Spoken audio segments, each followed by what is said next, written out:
I was super desperate for a job. I was just really desperate for a job. I was desperate to leave a job that I hated. They find out your goals right away. They find out what's really important to you, and that's what they use against you. They teach you your script, you regurgitate the script is a lie. The way that they emotionally manipulate their employees to get them to stay is really scary. Extreme abuse. Every therapist I've seen since then has diagnosed me with complex post-traumatic stress disorder. These are all former recruits of the direct marketing industry. They were advertised a life-changing employment opportunity where they would gain invaluable marketing experience on their way to, in only a year's time, owning and operating their own business. You have to be delusional to work there. And, it sucks to admit that at one point I was 100% delusional. I was just faking it this whole entire time and just lying to myself. Instead, they have been left with horror stories after having to endure abuse, manipulation, gaslighting, and a toxic work culture which operates by putting desperate people into desperate situations. You're going to screw over a lot of people. You're not going to have any quality of life. You're going to work a shit ton. You're barely going to pay yourself. They were like, oh my God, I thought you were doing so well. And I was like, no, I'm doing great. I'm doing really well, but not mentally, not emotionally. I'm not doing well. I was completely lying to myself that I was working towards something that just was unrealistic. In 2018, I produced a low-budget indie film called The Slave Circle, detailing how one of these direct marketing operations manipulates and deceives its revolving door of recruits. Within 1 week of its release, I started receiving messages from people all over the country, and eventually from around the world, who identified with something in the film that they had experienced. I've now received thousands of messages, many of them filled with explicit, graphic, and highly disturbing details of experiences within these direct marketing companies, known collectively as Devilcorp. It is only through the bravery of those that have publicly shared their experiences that the possibility of another film on this subject could exist. These are their stories of working for an evil entity, an entity that relies on the cheapest of cheap labor to make a small handful of people wealthy, while manipulating and exploiting everyone else. 99.9% of people have no idea what they're getting themselves into until their brain is getting wiped on the floor with a mop. And they don't even know how to clean it up. They have no idea. They have no idea what to do to get out of it, and a lot of them don't even know they're in it. An entity that lies to everyone about who they are and what they really do.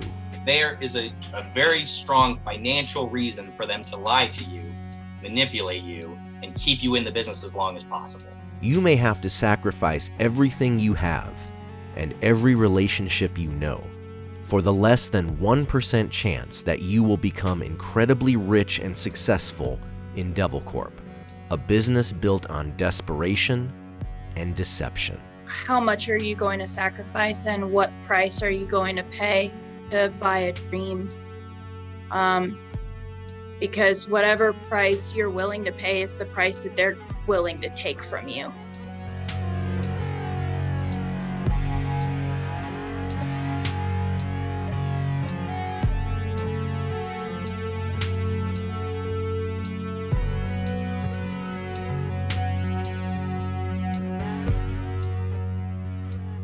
There are numerous suspects that comprise Devilcorp, beginning at the one-stop big box stores and major supermarkets, the second home for many Devilcorp recruits. Within these spend-inspiring walls, you may be approached by somebody wanting to talk to you about hair irons, bamboo pillows, and many other limited-time-only products. Valentine's Day promotion, President's Day promotion, what? New Year promotion, New Year Day promotion. Regardless of what time of year it is, make it a sale, whether it's a summer sale, a winter sale, Christmas, New Year's, Black Friday.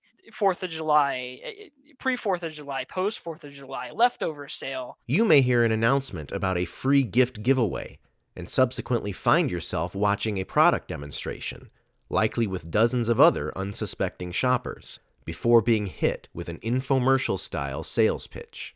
Some stores have outsourced their entire electronics department to Devilcorp companies.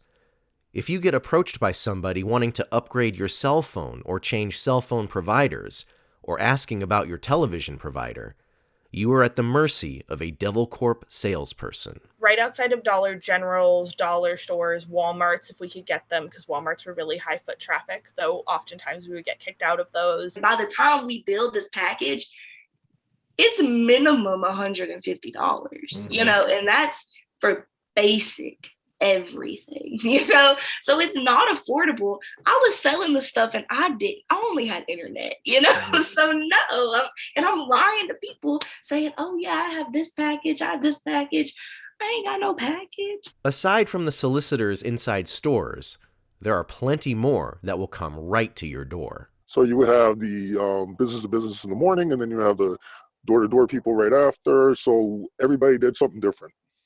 So you had charity, you had energy people, you also had restaurant coupon people, you had a lot of different types of offices. They'll give us these territories for about 3 or 4 days until you flush the entire neighborhood. No one likes you anymore. Everyone's yelling at you. Oh, you go to the next neighborhood. These recruits especially have been taught from the top that ethics do not matter. Nearly all of them are commission only, so they have been advised to do or say whatever is necessary to get the sale. We would show up in neighborhoods and, you know, there would be an HOA president meeting us at the front of the neighborhood, trying to get us out of there, calling the cops on us, everything, because so many people had misrepresented what the process was really like, you know, and that's what happens in this business. We wouldn't talk about rates. We wouldn't talk about anything about that. Like, we'd just be like, oh, this contract means that you're going to be receiving your Sam's Club gift card 1 week after your next gas bill, when really it'd be like a 2-page contract with rates, everything, cancellation fees. Other contracts, we just pull up the signature so they wouldn't even be able to see the contract itself. We just immediately pull up the contract. We'd say a sentence or two and then just have them sign it. I may have raised a couple of rates. And I feel terrible about that because like we were going to not very well off neighborhoods. But my boss actually said like, oh, well, at least you got the sale. And I was like, I don't think you understand why this is upsetting to me. And this can include straight up lies about what they are actually doing and what services they can provide. Hey, my name is David. I'm with Star Just About the Electric. So this whole area has been receiving the green renewable energy. That's line number 1. It hasn't been. My job, very simple, just to check the supply portion of the bill and verify that that green energy is basically showing up on your bill. So again, it was never there. My job is not to make sure it's there. And that whole pitch kind of gives the assumption that like I'm affiliated with the power company in some way. When you put in the account number, it'll actually turn red, meaning they're already enrolled. What he would do, at least on one like confirmed occasion, he'd like backspace out, put in another number than the actual number, so it wouldn't recognize it as a duplicate account number, and then just complete the enrollment. Even sticking to the exact script, the way you do that includes several lies and is super unethical. And a lot of people, especially the people who do very well, at least in the business that I saw, tend to have their own scripts, which can go from a slight modification of the one that already has a few lies to like blatantly all sorts of lies, saying things that we're specifically told not to do. One common tactic used by these people is asking to see your utility bill to see how much they could save you. Unfortunately, for those who inexplicably hand over their private information to a complete stranger, they are likely going to become a victim of fraud. I'm knocking on your door, and then I want you to go find your energy bill, show it to me, give me all this like information, and then you have to answer a phone call and confirm that you're doing everything with a third-party operator. And this whole time trying to get people to not look at the rates, not question that they're just taking everything I say at face value. Someone couldn't get their account number, and you legally need someone's account number to switch over gas suppliers for somebody. So the owner just made it up. he made up the account number and just went through with the enrollment process anyways. And, you know, the guy that was with him was like, hey, like, can you do that? And he's like, yeah. And then he's like, yo, like, are you sure you can do that? And he's like, yeah, for sure. That's actually how I get the most activations. It's very, very well known how much fraud exists in these offices. It's very, very well known how many unethical things go on. And I'm just talking on the sales side. Like, take the recruiting practices and all that other nonsense off the table. Let's talk about just supplying a service to a client. And you're going out and representing that client, and you're supposed to represent them the way that they would want to be represented. And that doesn't happen. As awful as this sounds, they don't even come close to the worst offenders. That honor goes to the people that use emotional manipulation of the highest degree to sell you into donating to charities. Hey, there was just a school shooting. Use this to your advantage, or there's going to be a lot of people feeling a certain kind of way, you know, like that's going to help. Just to implicate that you should use that as a marketing strategy is just so immoral to me. In front of and inside of businesses, on street corners, in shopping malls, people standing around a table or kiosk asking for recurring debit transactions or straight-up cash donations. When you give money to these people, you are not actually donating to the charity they claim to represent. You are giving your money to a for-profit sales company, a company that keeps the vast majority of the donations they collect. The amount of money that eventually reaches the charity varies depending on who you talk to. Previous reporting claims that as little as 4% of the monies collected ever makes it to the charity itself, while the for-profit companies keep everything else. X amount goes to the charity. That's true if you stay enrolled for 3 years. Correct. So like the first year, they're going to keep 80%. The second year, they're going to keep 40% or whatever the numbers. I don't know exactly, but, and I think it depends on the campaign. I think it depends on the office. After we were kind of getting railed by a few people like questioning us about that, I brought it up to the director.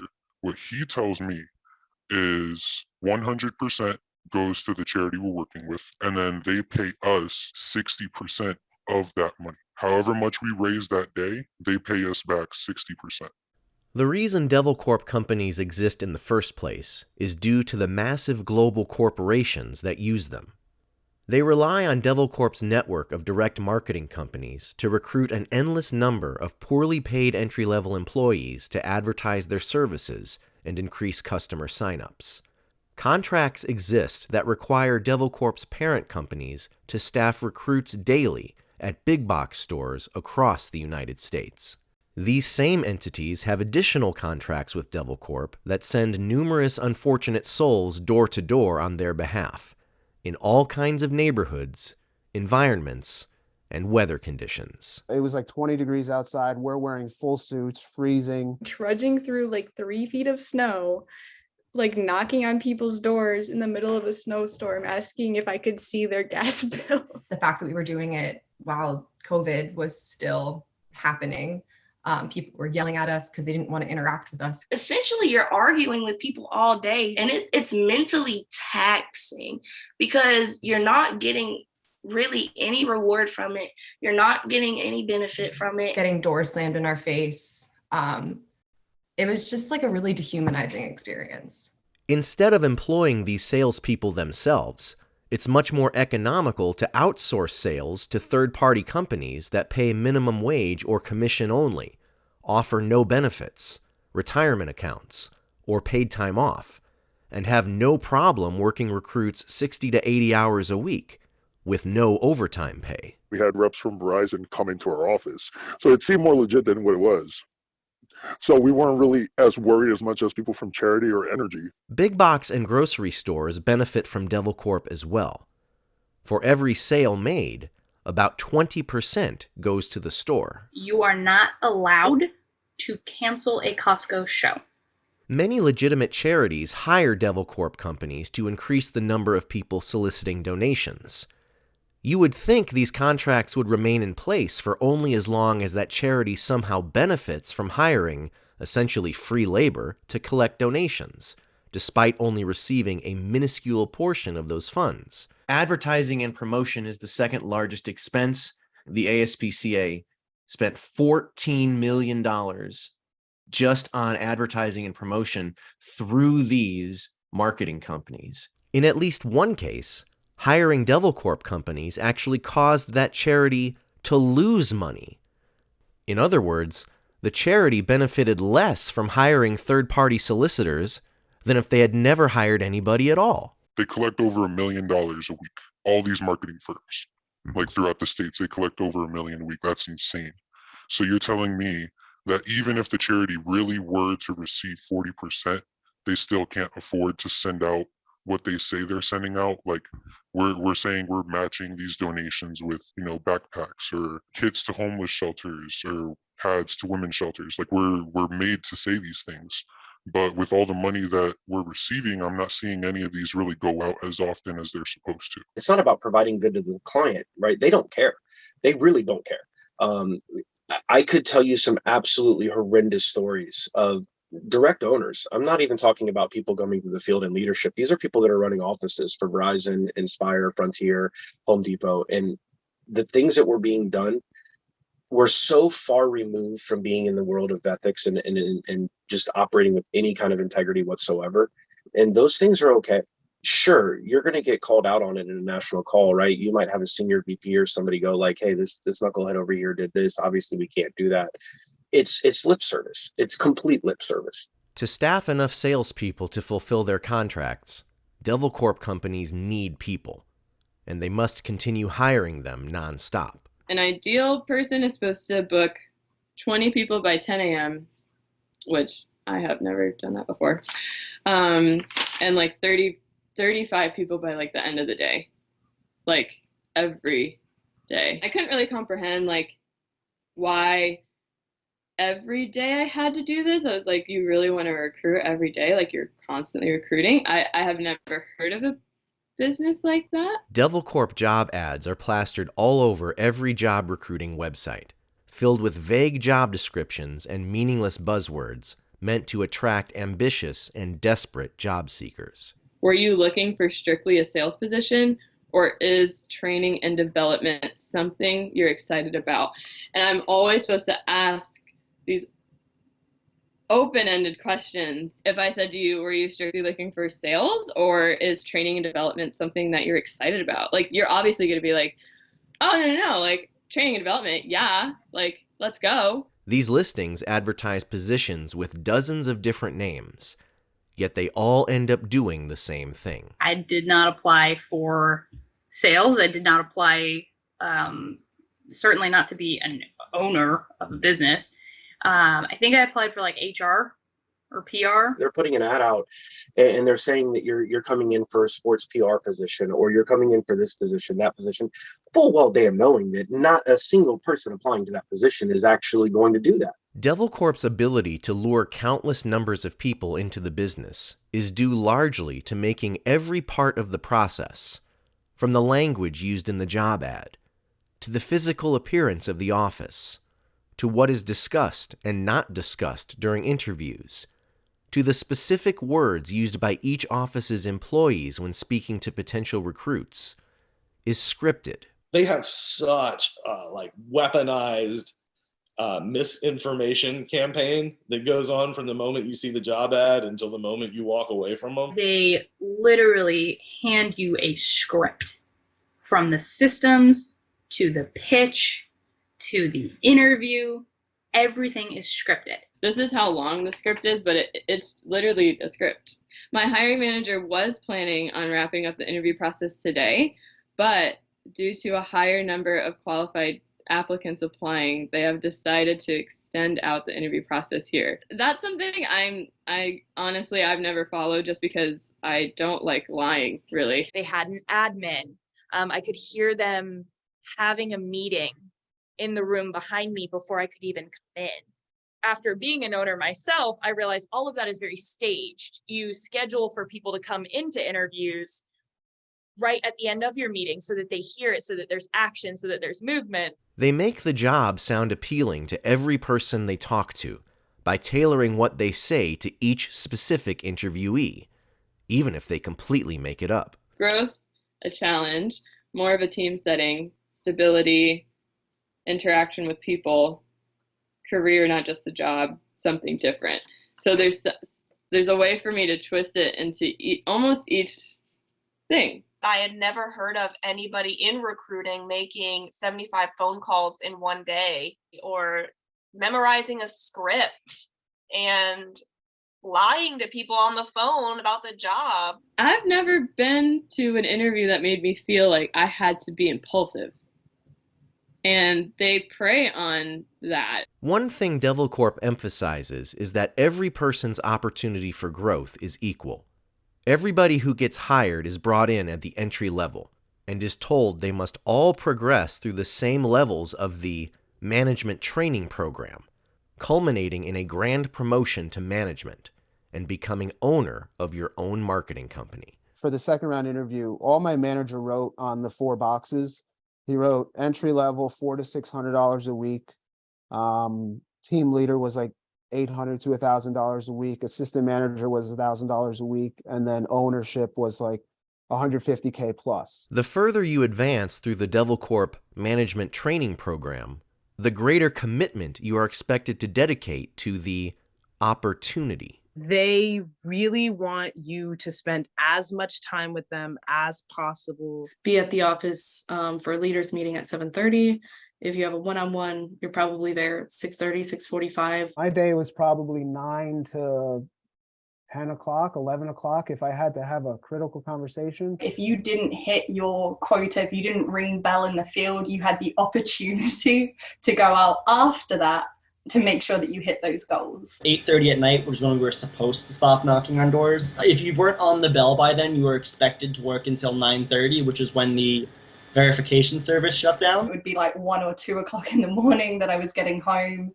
There were times I had to go crash at like someone else at the office's place, because if I didn't, like, it was going to be 4 a.m. before I got home, back in the office by 7:30. The nightly meetings would happen every day. You were expected to go to those the same you were expected to go to the office on your days off. You don't have to, but you're expected to come in on your days off. You're expected to. Monday is where we have team night, of course. They don't force you to go to team night, but they subconsciously do. You know, they find a way of making it seem like team night is super important. You have to be there. When you include going to the office every morning for Atmo, driving to the field, working a full day in the field, going back to the office, going to team nights and crew nights, team breakfasts, and networking dinners, it is not only possible, but expected that you dedicate upwards of 90 hours per week to Devilcorp-related activities, and a staggering amount of that time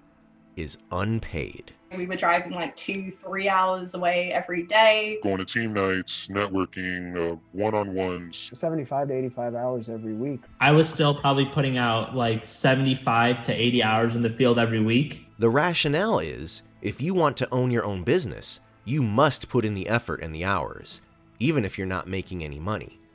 It's what entrepreneurs do. This is just conditioning. This is behavior control, conditioning, and reading through scripts to make it look like this is a legitimate business. You shouldn't have to work over 12 hours on a commission job. Like, that's crazy, you know? And no benefits, no PTO, no time off, no sick pay, no holiday leave, nothing. I knew too, it was gonna pay off. That's what they teach Sure. you is make sacrifices now for the payoff later, no matter Yep. what the sacrifice is. Eventually, you are in so deep that practically every action you perform and every thought you have every single day is about the business.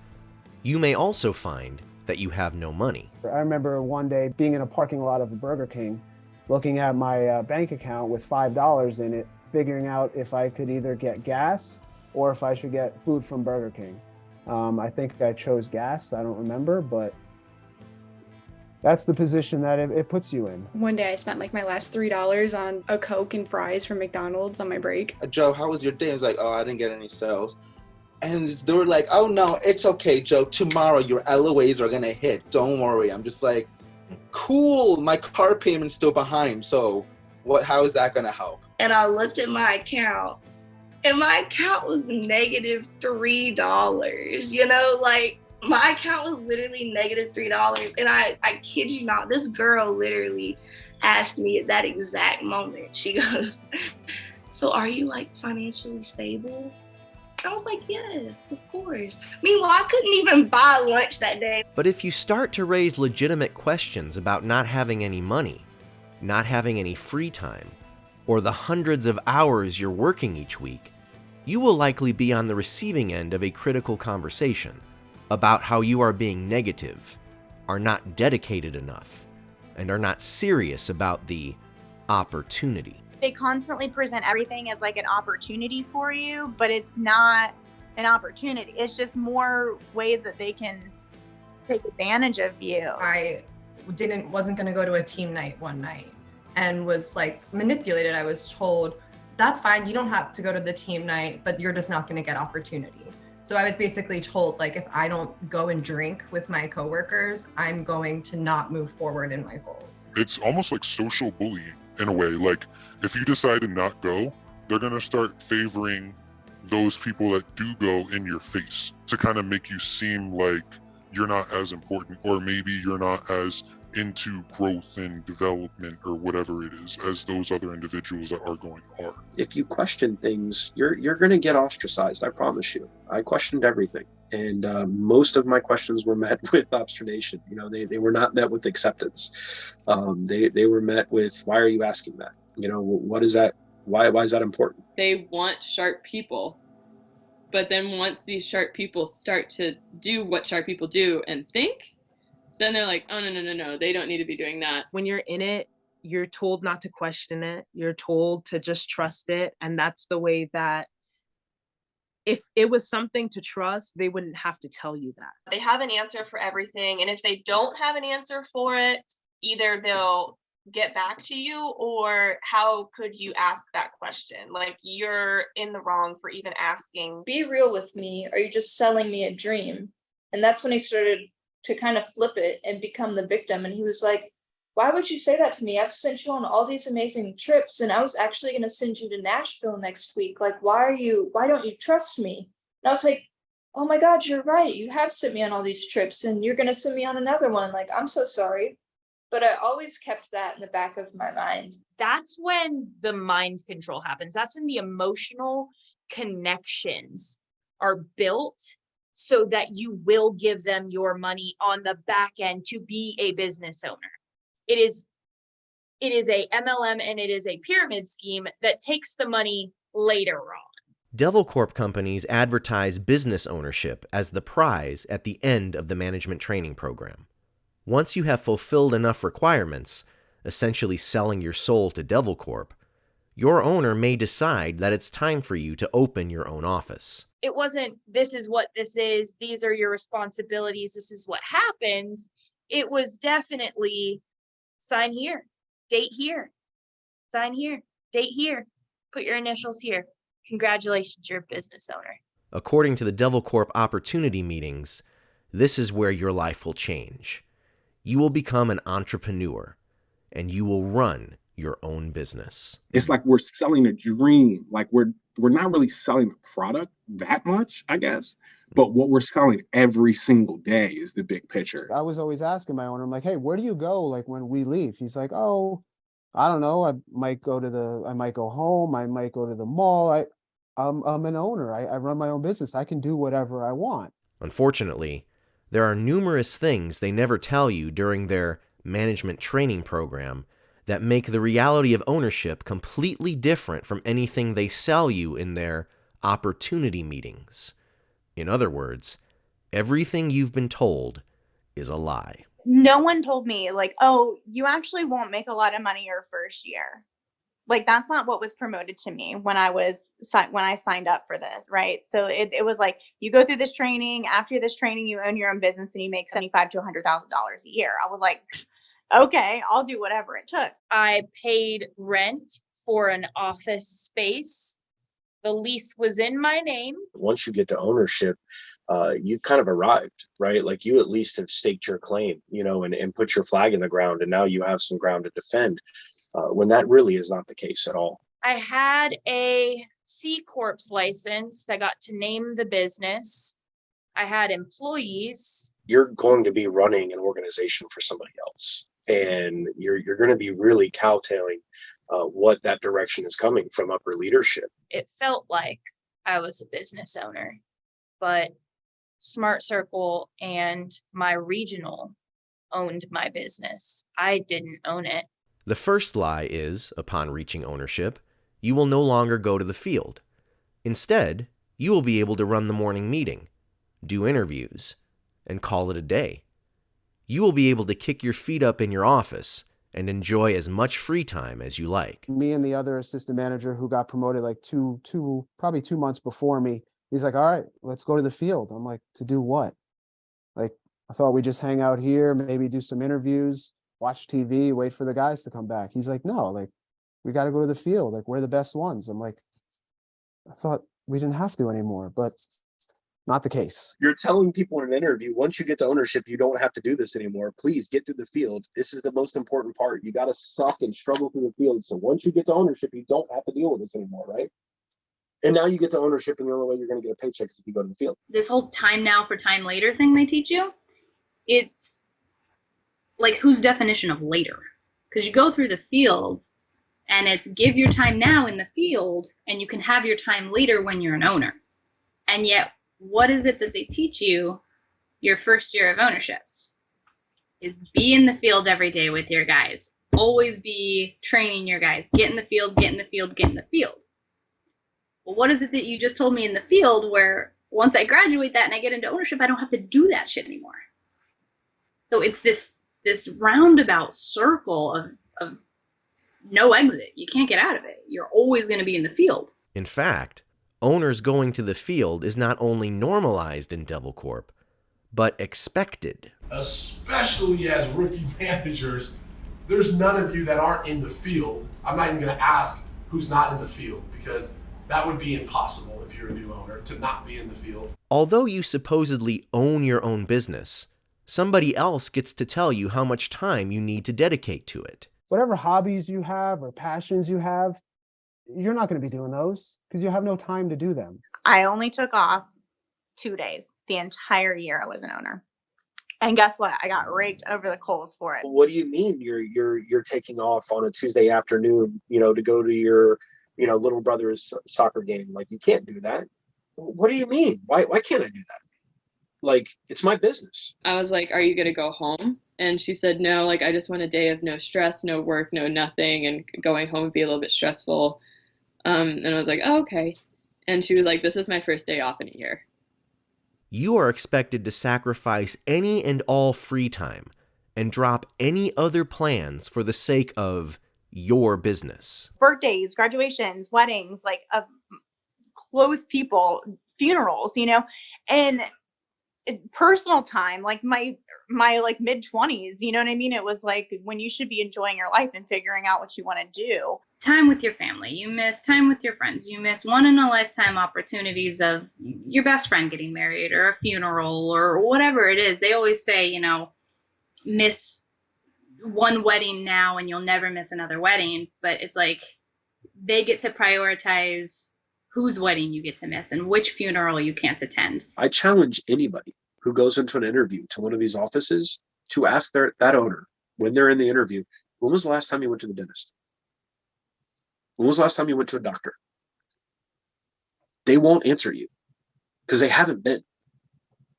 Their life is 100% tied into this business, and nothing else is going to come before that. I didn't go to a single doctor's appointment for 3 years. I just finally got my teeth cleaned, like maybe 2 years ago, because I finally was like out of the business and had I could schedule it and actually go and not have to cancel it because something came up.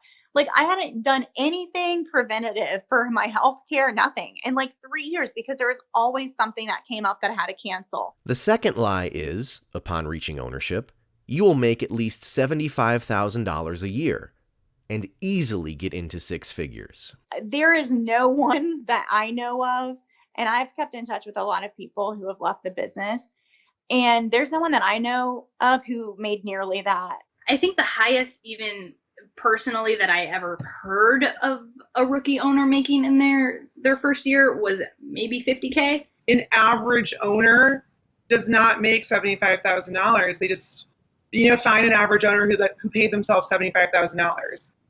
It's going to be really hard. In reality, the people you have been trained to trust, your regional and national consultants, will actively tell you to not pay yourself, or to pay yourself only what you earn during your time in the field, which has now been cut by 3 to 5 hours daily due to you needing to conduct multiple interviews every morning. So the amount of time you have to let your law of averages play out and make actual sales is significantly decreased. I paid myself a $400 a week salary. And that's what I made as an owner for the entire time that I was an owner. Your regional and national consultants will tell you that this is to invest back into your business, and that many entrepreneurs barely pay themselves anything. And they talk about the ebbs and flows and the ups and downs, and any business owner in their first couple of years isn't going to see a ton of profit. With us, we just don't want to eat out of that little bit of profit. So, maybe skip paying yourself this week. My owner was not making any money. He would pay himself solely on what he was making in the field, working like 3 days a week in the field. My mentors and the EVPs and the regionals and all of them, they were telling me, all your money, all your effort, everything has to go back into your business. And it'll, if you put into your business, it'll produce out what you want it to. Well, I did that for an entire year, and I'm telling you, I barely left with anything. As a friend, I really got to see the dissonance between what they were preaching you could make and what he was actually able to afford to buy. Mm-hmm. And if you're in this business to make a bunch of money, I'm here to tell you, buddy, it ain't happening. You're not gonna make a lot of money. The sad truth is, many owners actually make less money after their promotion to owner than they did when they were working 10 to 12 hours a day in the field. I had so many managers tell me, oh, I make 6 figures and 6 figures. And once I started pushing more and more real estate, I'm like, okay, well, show me your pay stub. Show me your tax return. Well, once I saw those tax returns, I'm like, bro, you only made $20,000 last year. It's like, no, that's just my personal one, which my business taxes. I'm like, you only netted 20,000. I thought you were this big baller. In my first year, I generated $365,000. How much did you make personally? On my taxes at the end of the year, I think it was $13,000. They're going to tell that 22-year-old kid, hey, you'll make $1,500 a week in the field. You're going to make $2,000 a week once you get into ownership. And then once you promote out a couple deals, you're going to be making, $100,000 to $120,000 a year just off your overrides. That's less than 1%. He's number one in the organization right now, and he can't currently help his wife, who is 3 states over from him, pay for daycare regularly. He doesn't have a car right now. He Ubers. But just like still having to go to the field, this is something you rationalize. You have been conditioned to not question. You've trusted your consultants up to this point. You just need to keep trusting them and to work harder. I was up at 6 a.m. every day. I was in my office by 7, suited and booted, because you can't look terrible when you're interviewing these people and telling them how successful your business is. And then I would run my meeting, and then I would interview all morning, and then I would go to the field, and then after that I would go do business dinners and one-on-ones, and then I would break down not just days of my people, I would break down my managers' people's days. I was at my office by 6:45, 7 o'clock every single day, Monday through Friday. Saturday I was there by 8, and I did not leave before 10 o'clock ever. In almost 5 years, I could probably count on one hand the numbers of days off I had, if you want to call it that, because my days off were never really off, right? If I wasn't extra miling on a Sunday in the field with the guys, I was networking all day Sunday. I was calling every one of my team leaders, every one of their top leaders. I was, getting conference calls together with top leaders around the nation. I really drank the Kool-Aid hard. And that's how you justify it, right? Like at the end of the day, I didn't think about the $400 per week salary that I paid myself. I looked at my $30,000, $40,000 account in my business account and said, hey, things are going well. We're making money. We're profitable every week.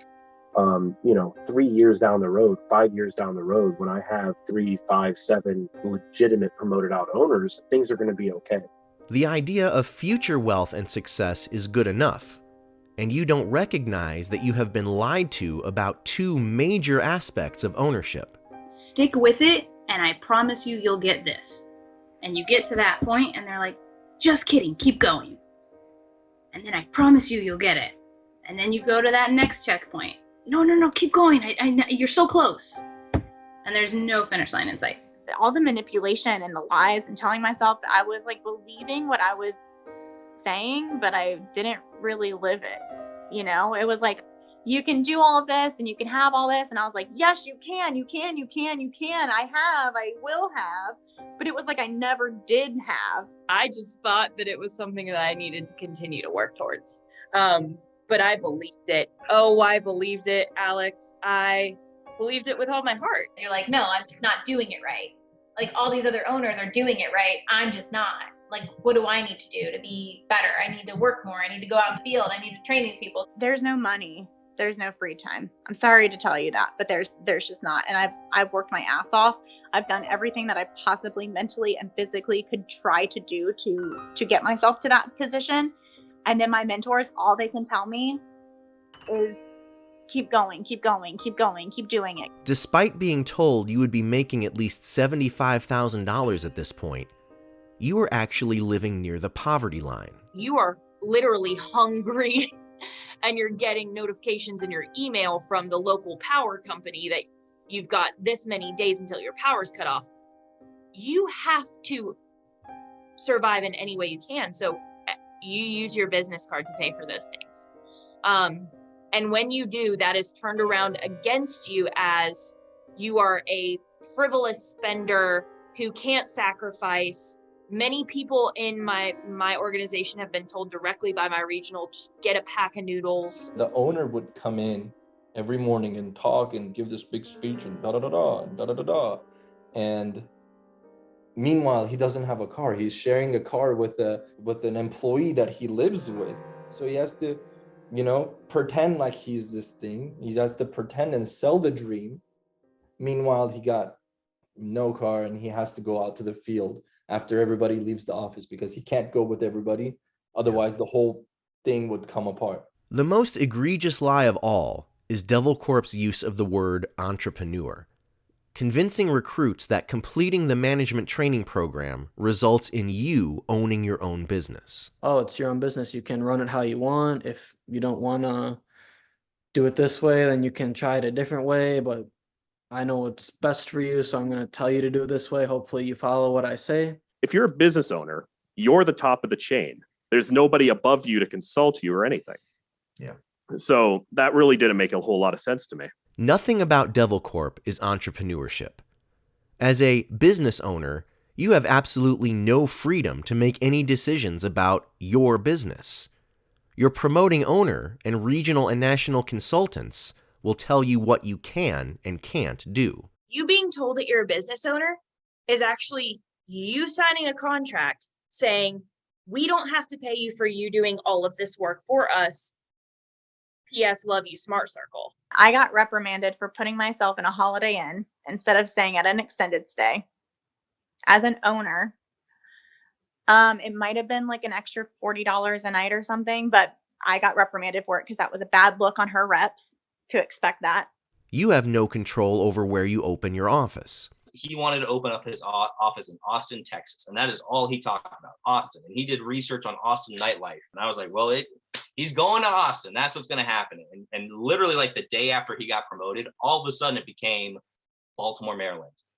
And I asked him, I said, like, well, Baltimore, what happened to Austin? And he got this very stoic look, and he was just like, yeah, that's what I want to do. And I was like, that's kind of weird that you changed that quickly. A month later of working my ass off as an assistant manager, and they're like, oh, I'm sorry, like, we can't split the Miami territory. And you're going to have to go somewhere else. But luckily, Orlando just opened because an owner just shut down. You also don't have control over the money your business brings in. Something they don't tell you until after you are promoted to owner is that you will have 2 bank accounts, a personal account and a business account.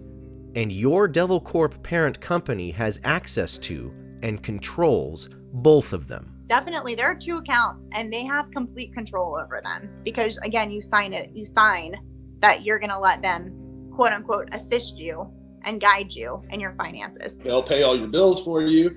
which is pitched like, hey, that's a huge favor. But they're also in charge of all your finances and they control it. I would see how much everybody got paid, and then I'd see that my owner paid himself $100 every week.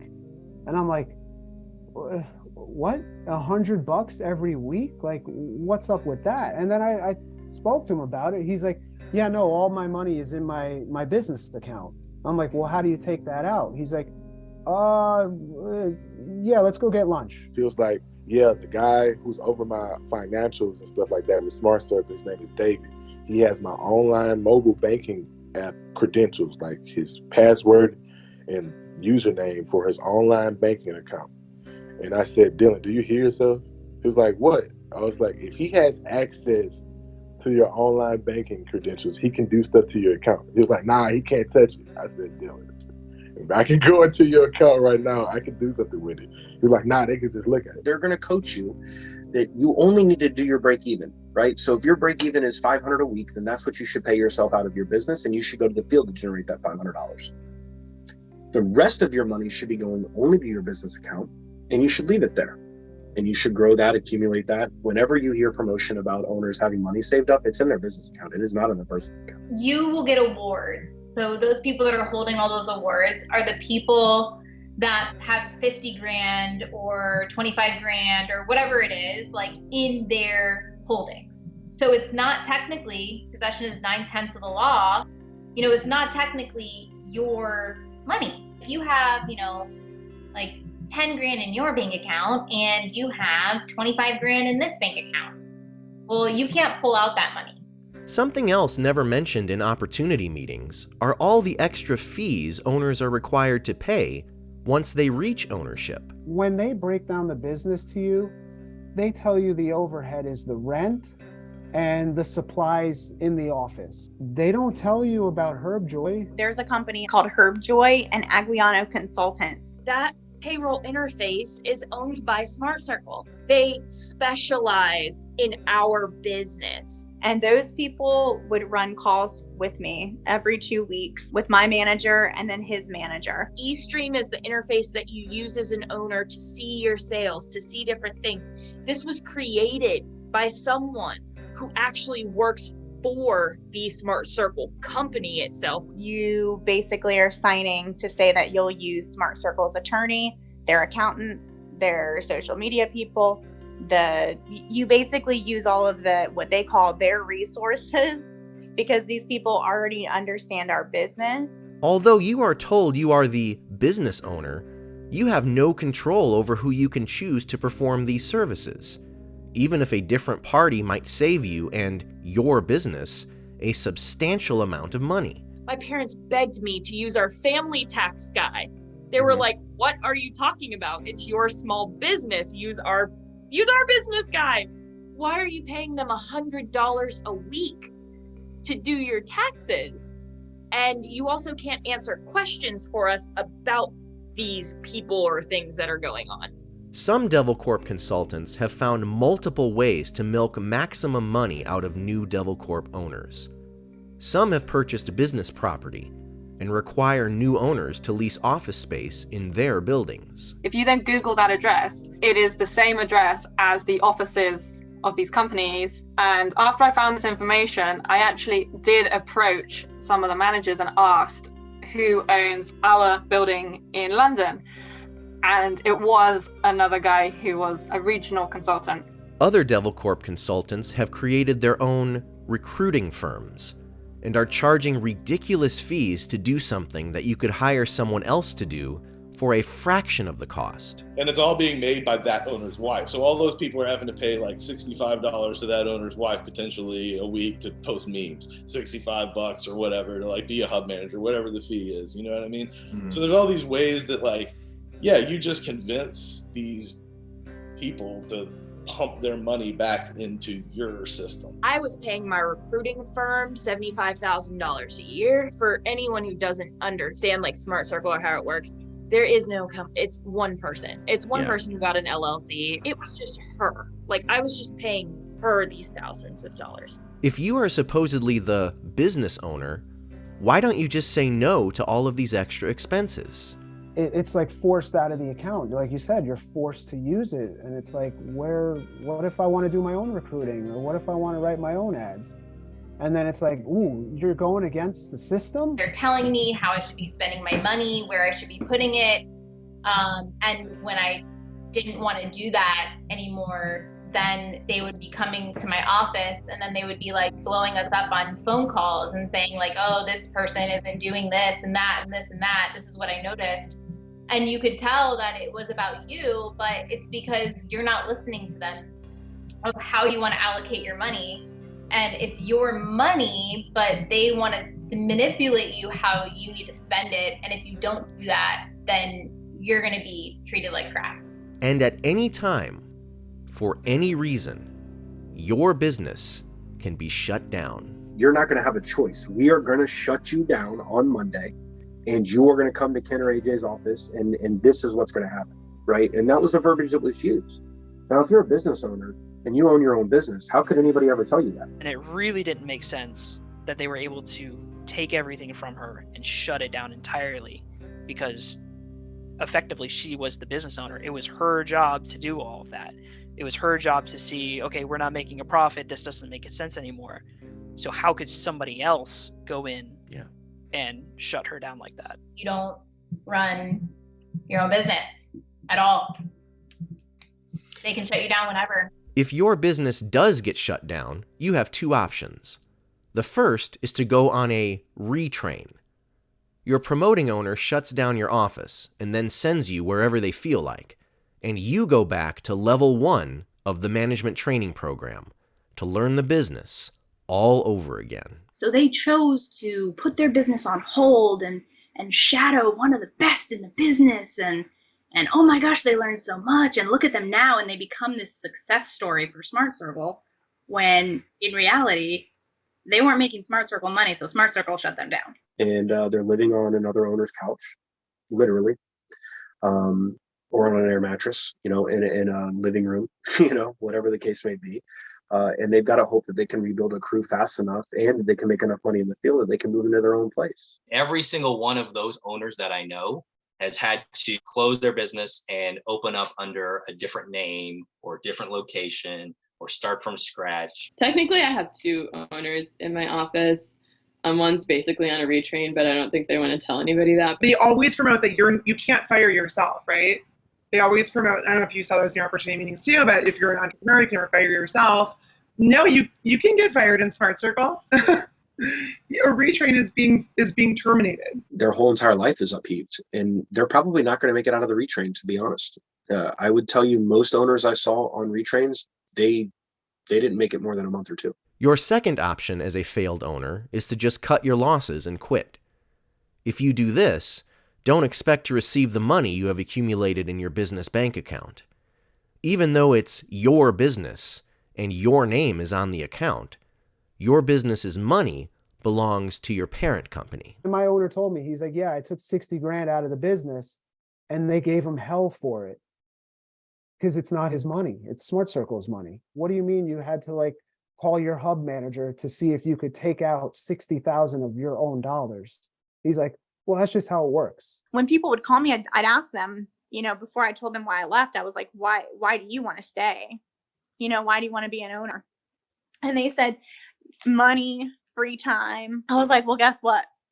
After I closed my office, after taxes, after my bank reconciliation, I still don't have my money. And what I will get is almost $10,000. And that's all I'm leaving with after taxes. I literally went to the ATM at 3:00 in the morning. I pulled out what the ATM daily withdrawal limit was, and that was it. And I didn't care. The rest of the money I let go. I didn't want to fight for it. I didn't want to argue about it. I didn't want to call Ken and go, okay, are you going to give me my 30 grand? Are you going to I didn't care. I honestly, at that point, I looked at it like, it's okay. That money is honestly my endowment to get the hell out of here.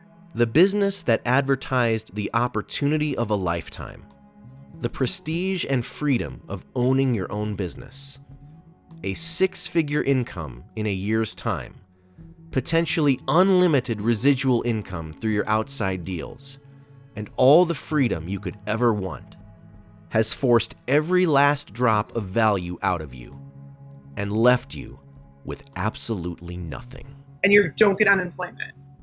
So you're terminated without unemployment. And you may have no money, no income, you have no time to interview. You're just kind of left out like, garbage thrown in the street. I heard owners crying, full on in tears crying in national calls because they're getting shut down. And you can tell their life is dramatically affected. And they're going to be in a really tough spot. It's not even broke as in you don't have money. You go over the hump of not having money and you go straight into debt because you're that much in the hole. When I closed, I did not leave with any money. I was left with, I believe, $5,000 in debt in my business account. They get into debt. They get opened up as an owner. They can't make it. They can't pay their bills. They can't cover payroll. If they're on the roadshow side, it's even worse because then they've got a whole inventory management control system they've got to deal with that most of them don't know how to deal with, by the way. And the next thing you know, you've been an owner for 3 months and you've got a $30,000 head office debt. How are you ever getting out of that? In Devilcorp, there is no entrepreneurship. There is no owning your own business. In fact, the entire business model is make-believe. An ICL. They tell you it stands for Independent Corporate Licensure. It's basically what they use to describe the office. Well, this is kind of like an LLC, right? Most people know LLCs. However, if you Google the term ICL, it's nothing. It means nothing. It's not a legal term. It's not a business term. It doesn't mean anything. So for those of you who are in the business, if they keep talking about ICLs, congratulations, you are in one of these companies. He was talking about the paperwork, and he kind of showed it to me. I'm like, hey, don't sign that paper. And they're like, why? It's like, you're giving away power of attorney. You know what that means? No, not really. You're giving them the rights to everything. He's like, no, they're going to look after me. We have a national marketeer or some banker or some bullshit. I'm like, no, that means you're giving them your money. They can take as much money as they want out of your bank accounts. Don't sign anything. Don't sign shit, because if the shit hits the fan, you're fucked. He didn't pay attention to me. He went to somewhere for 2 months and then he quit. This is definitely about promoting rather than running an office, because the more you promote, the more money you'll make. So the more you promote, the higher up the chain you'll go and making more money. But keeping up the lie of business ownership is necessary so offices can continue to recruit. To this end, Devilcorp owners must front wealth and success, even if they are broke and miserable, which the vast majority are. The only way they can hope to get any money or any success out of the years they put into this is to recruit, which means they have to pretend like they're happy. Yep. So it's like the system hinges on this situation where you have to be miserable and unhappy and poor, but pretend like you're happy and successful.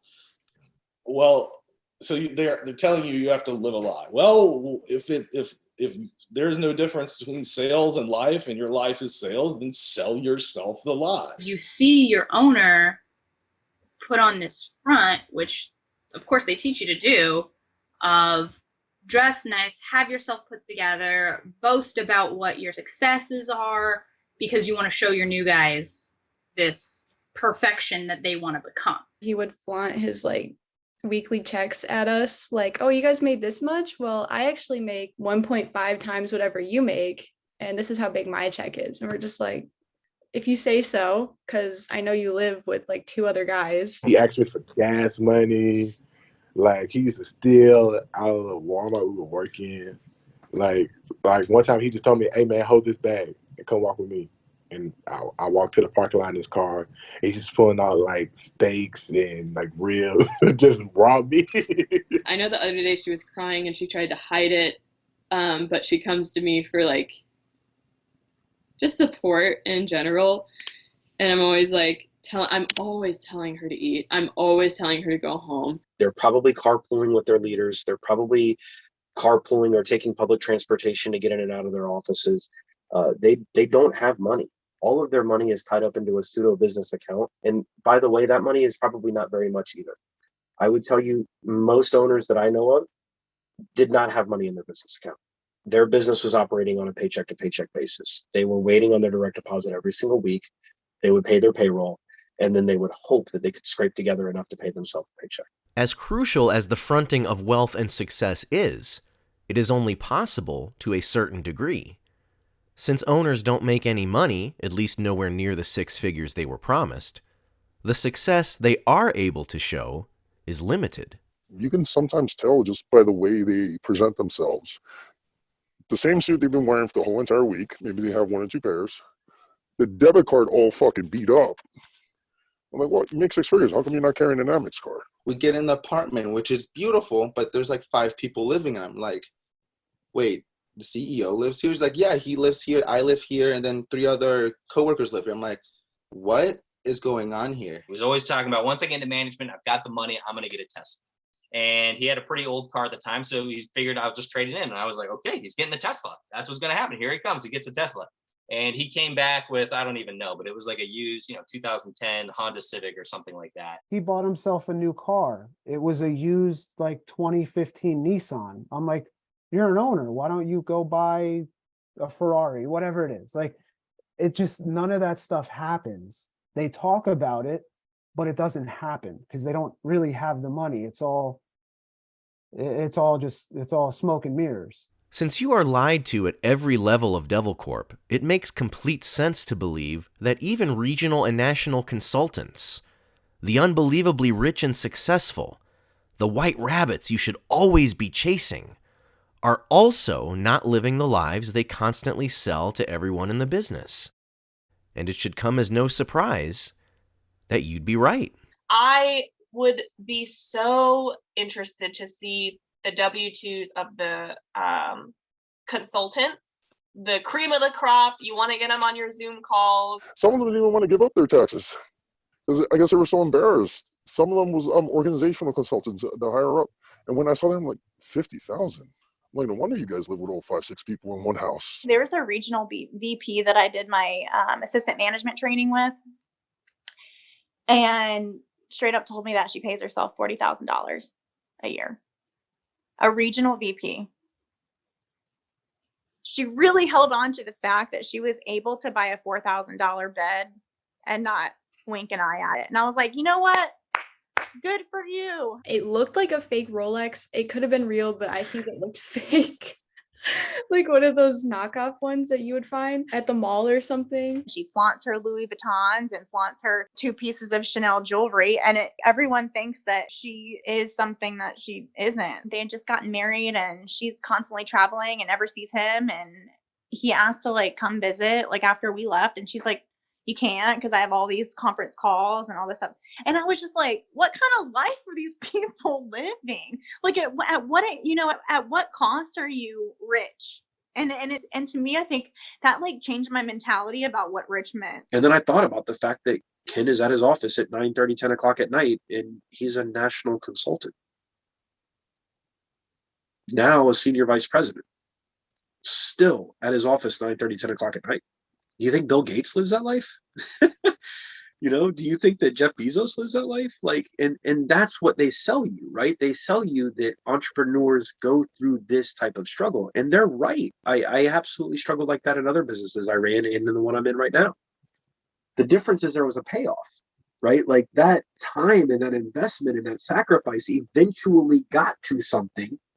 And now that something is paying dividends and returns back. You don't own a business. So you're never going to reach that point. And I hope people listen to that last 2 sentences and they really understand that. You don't own a business and you're never going to reach that point. The reason Devilcorp's network of direct marketing companies deserves so much scrutiny is because of how it affects people's lives. I didn't realize when I left that I had gone through like such a prolonged, intense trauma that like most people don't go through at any point in their lives. And I hope most people don't ever have to go through that. Many recruits are left with feelings of regret that could linger for years. It doesn't matter what stage you're in, management, if you were only in the business for 2 weeks, if you were in it for 6 months, people will walk away feeling guilty. And that's not, and you're right, that's not normal. If I just go to work for any big corporate company, I may not like the job, but very rarely am I going to have to do something that I think is morally unethical. I felt awful because I felt like I manipulated a ton of people. I felt like I basically stole from a ton of people, stole money, stole time. There were several people I know that, broke up with their significant others who had, maybe other projects they were working on, like side hustles that they gave up for the job that I felt like I gave them because I had hired them. So I felt very guilty for a long time. You get to really talk to these people to build that, build the relationship with the customer as they teach you to do. Your family hasn't talked to you in like 10 years. Like, you can't get around the house very much anymore. Let me jack your rates up. Let me hurt you. Devilcorp's higher-ups have created an environment that keeps recruits trapped. The goal is to string you along for as long as possible and keep you invested so you will continue to show up and make money for the parent company. They use mental and emotional manipulation to make you want to surrender everything to keep your opportunity, including your relationships, your finances, and your mental health. I've seen people starve, not be able to pay their bills. I've seen relationships end like mine did. My wife that I have now left me in the middle of all of this. I know managers and people that have like missed Thanksgivings and Christmases for years in a row, years. I had missed my daughter's graduation 3 weeks prior. I haven't seen my family except for one day, literally. I flew home the day before Christmas. So I flew home Christmas Eve. I landed at like 8:30, 9 o'clock at night. And then I flew out the day after Christmas morning back to Philadelphia. So I spent Christmas Day with my family down here in Florida. That was it. That was the only time I saw them for like 3 years. And I barely saw my family. I spent every holiday in the field, every holiday at home. It was, you can probably tell like I'm like about to cry because it was awful. It was like the worst experience. I hate the fact that you're never home. You work so much. I didn't want you to come here just to share a space with your stuff. Like, why you're never here? Like, you're overworking. And people at work convinced me to leave her, and I did. I moved out. I did it in such a shady way too. She was at like a birthday party at that point. I went home, I packed up all my stuff, and I just left, and I texted her. We didn't talk for like a solid 6 months after that. My dad had saved $50,000 for me to go to college.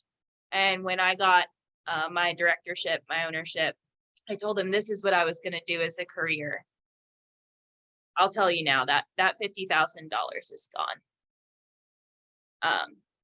entirely. If you consider leaving, you will likely experience feelings of guilt as you think about disappointing and letting down those who have put so much energy and investment into you. A big method that they use is using your relationships with these people that you work with against you. Yeah. So if you quit or if you leave, you're letting down these people who you love. You're letting down your team. You're letting down your leader, because when it came to every single person that has left around the same time as me, we all generally said the same thing. It was, I didn't want to leave you guys. I didn't want to leave my friends. I didn't want to leave my leader.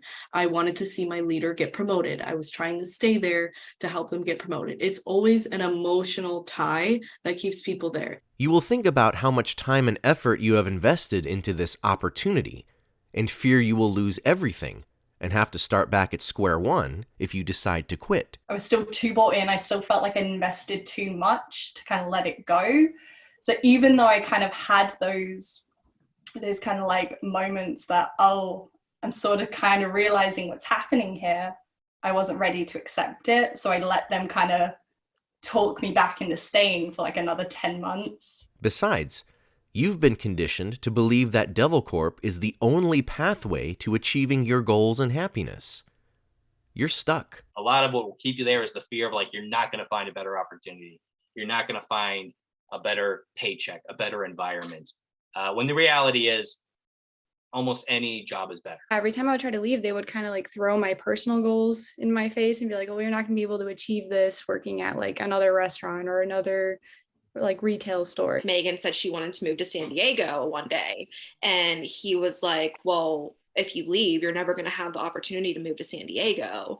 Or like me, I came from like the county before. He was like, well, if you quit, you're just going to go back to the county making no money. My words, I felt like were being used against me. Like they'd be like, well, what are your goals? And I'd be like, oh, I want to do X, Y, and Z. And then that was turned back around on me. Like, well, you want to be a manager because you want this thing. And I felt like it was very clear, like signs of brainwashing. Your consultants have conditioned you to manifest only what they deem acceptable.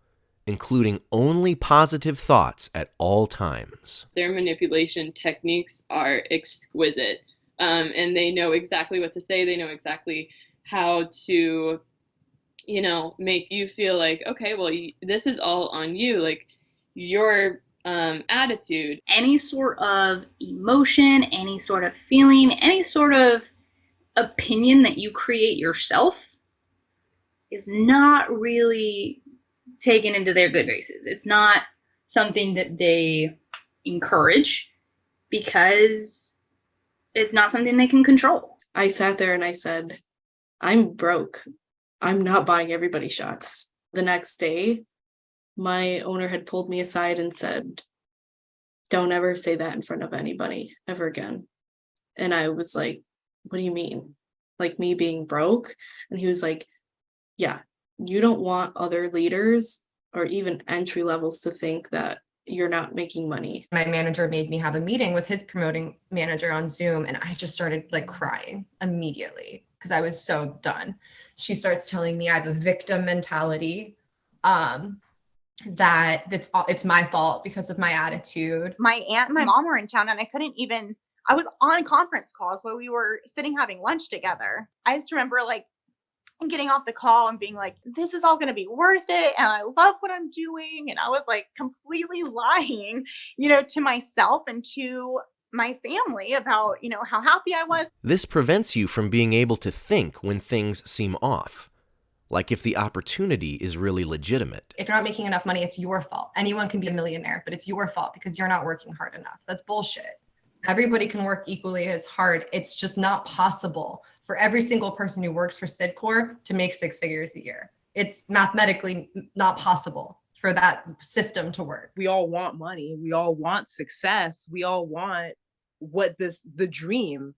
And that's what they're selling to you. They're selling the dream. They're not selling you a thing. They're selling this dream, this opportunity. By the time you are able to think rationally, it is largely due to being no longer able to pretend your life is as great as you are taught to make it seem. You're running these opportunity meetings, you're like, but I'm not making that. Like now you're like looking at it from a different perspective because you're outside of like your body. And then, you start looking at it, you're like, I don't really want to run an opportunity meeting this week. I don't want to run another opportunity meeting this week. Like, so you stop wanting to run these meetings because you're not motivated yourself. You're like, this isn't real. I got exhausted from essentially lying to my people that it was a real opportunity. And I think that people in my interviews could tell that I was not really believing what I was saying anymore, in like my meetings and my interviews and stuff like that, because I wasn't at all living that lifestyle that I was promoting. And so it became very, very hard for me to,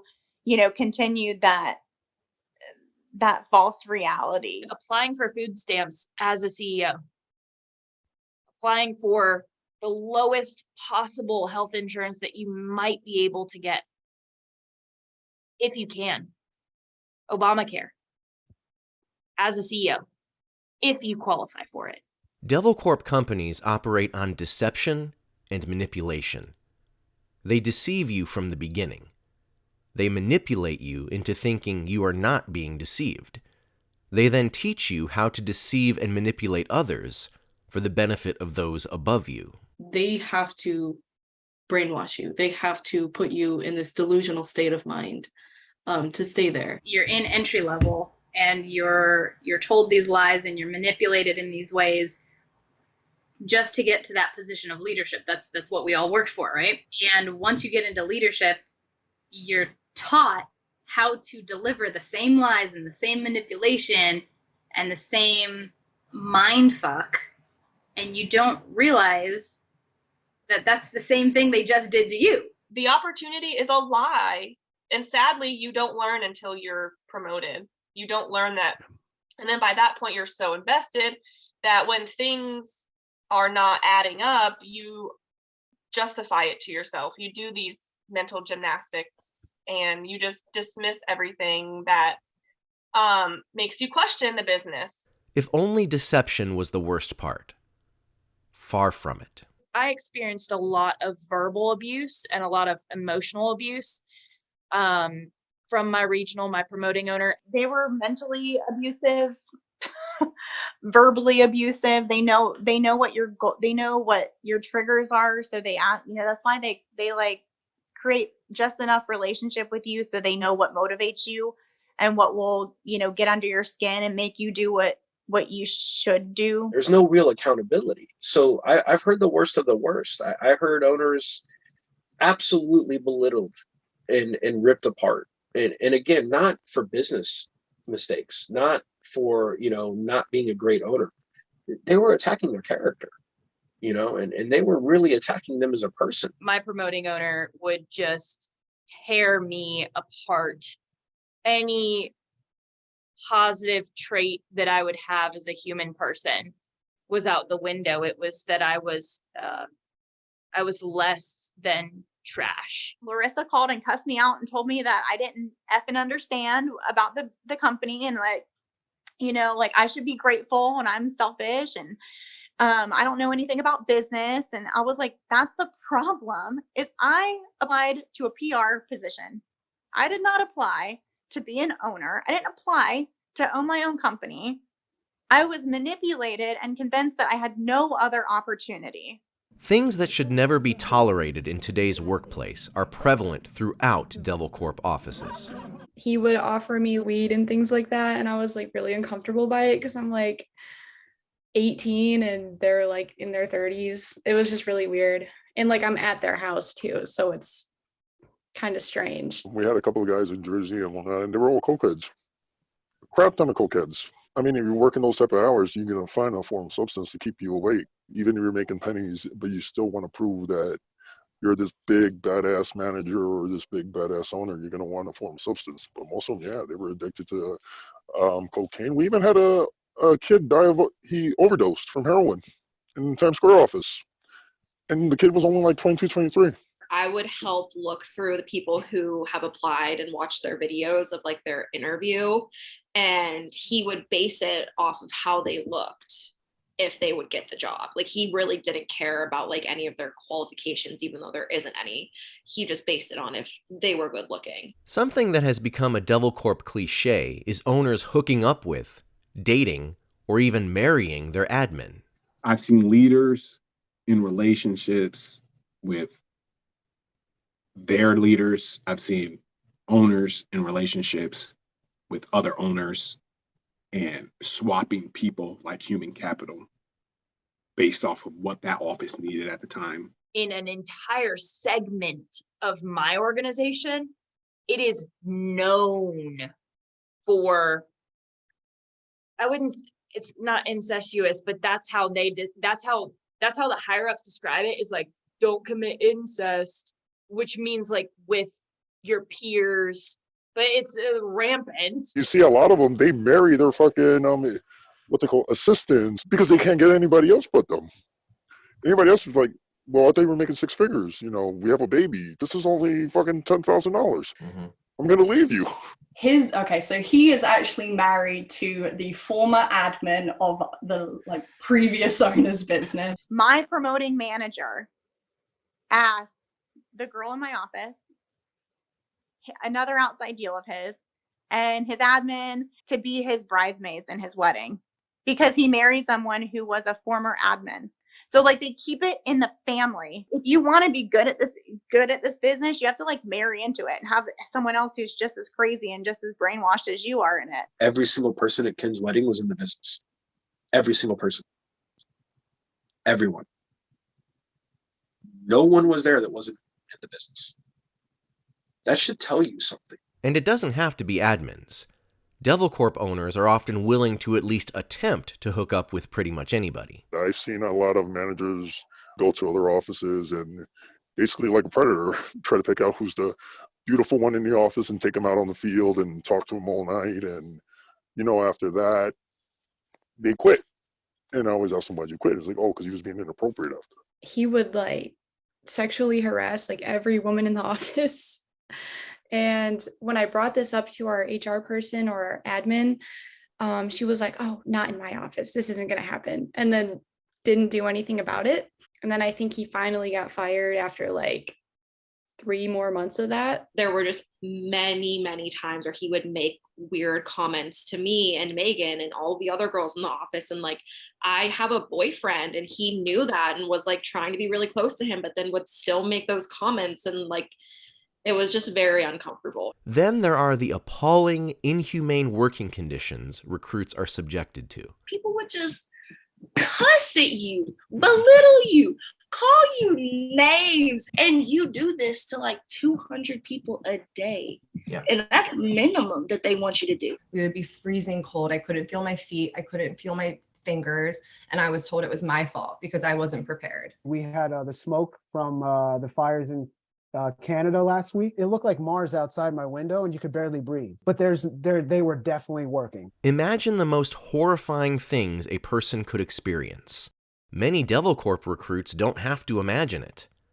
They've lived it. Every door we knocked on, everyone was like, why are you girls out here by yourselves? Like, you should not be out here. Like, this is super dangerous for girls like your age to be here. There were times that people like propositioned me as if I was like a prostitute. She's like, oh my God, I don't know what to do. Somebody like just tried to grab me into their house. Yeah, there were definitely times that I was like, I don't feel safe at all.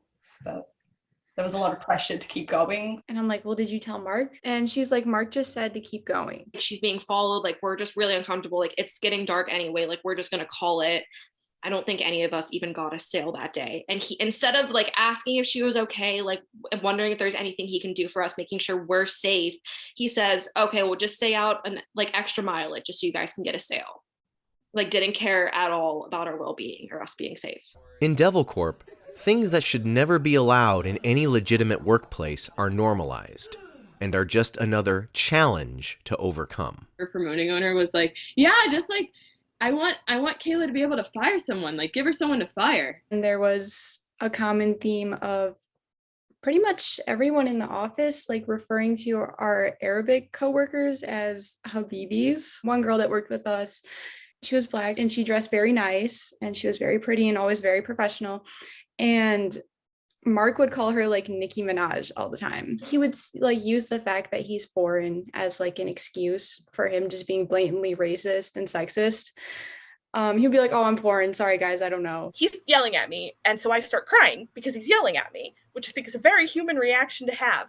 And he looks me up and down, and I swear he looked right at my stomach and went, is there something else I need to know about?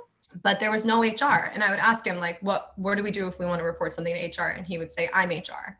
And I was like, well, what if the complaint is about you? Like, that's not allowed. And he was like, then you go to his hiring manager, who is his ex-girlfriend. And I'm like, that doesn't work. Because you own a business, right? There's no HR, right? So if they talk to you however they talk to you, who are you going to go complain to? Normalizing an environment so far removed from normalcy requires the targeting of specific groups of recruits. It was mainly college grad that I was told to look for, but they don't know anything about the workforce. When you graduate college, you don't know anything. Yep. And so they were just really easy targets. They're fresh out of school, they're fresh out of college, whatever, they're looking for jobs. That's who they're going after because they're the most gullible. Most offices only recruit young people. They don't recruit older people or anybody with experience because you can't really manipulate them. I was told that anyone who graduated high school before 2006, scrub them. They were overqualified is what we put them as. They try to pick out young people, and that's exactly what they taught me to do when I'm interviewing for people that have the right mentality. They're like the best people just because they have that student mentality.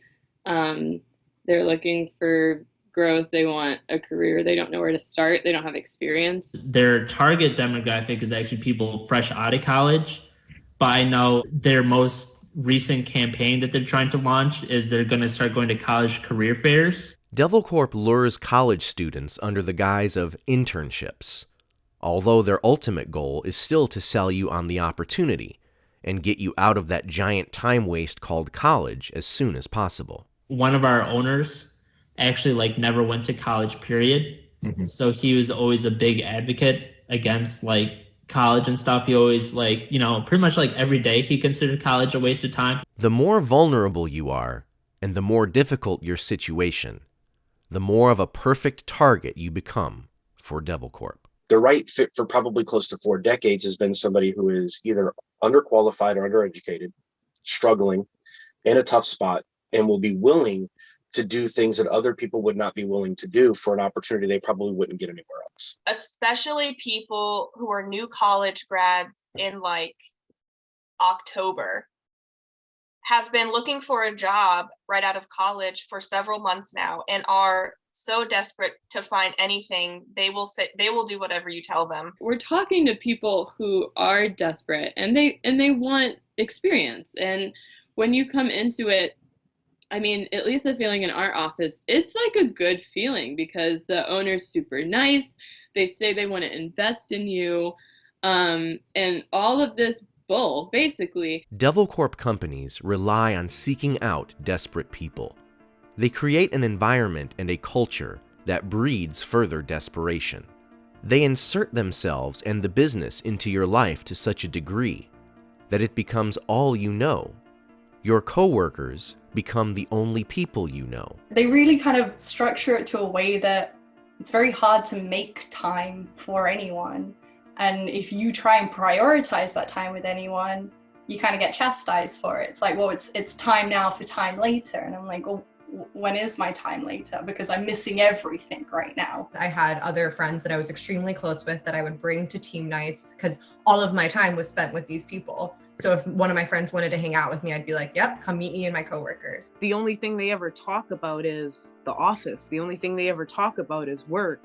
There's not these conversations of stuff outside of work. So it's not like we're building more of a relationship. It's like you're conditioning me. Your only friends are the business. If you're not spending time with people in the business, you're setting yourself up for failure. The business becomes the only topic of conversation you know. I was working Monday through Saturday every week. Like, I think there was probably 4 or 5 months straight that I worked every single Sunday. My friends thought it was weird that I was always talking about work, that I was working so much, that was normal. I just think it's all normal. Nobody outside the business is going to look at what you do day in and day out and think that you're a normal, sane person unless they're in the business. It would be 11:30 at night, 12 o'clock at night, and I'm on the East Coast in Florida, right? But I'm networking with somebody in California because it's only 9 o'clock there.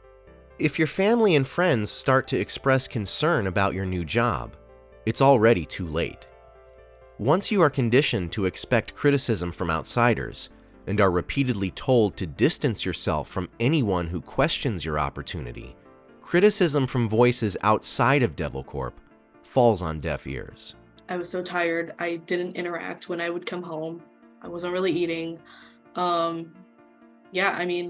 Everyone around you can see it, but you. Every night I would come home visibly exhausted and just like miserable, and he would try to talk to me and say like, why don't you try working? Like, where he was working at the time was sales, but it was like obviously way better than that. He was like, why don't you try applying here? Like, I know you would be really good, you would love it. And I just like wanted nothing to do with it. And I feel like it caused a lot of issues in our relationship because I was never home. I was always exhausted, and he was trying to like break into me, like, wake up, like, just get out of there. My family members, they noticed that a lot of times I was prioritizing the business and working and, so set in my own ways, like, no, this is the right way, that I started to get a little disconnected from them. Nobody that's not involved, they're not going to listen to them.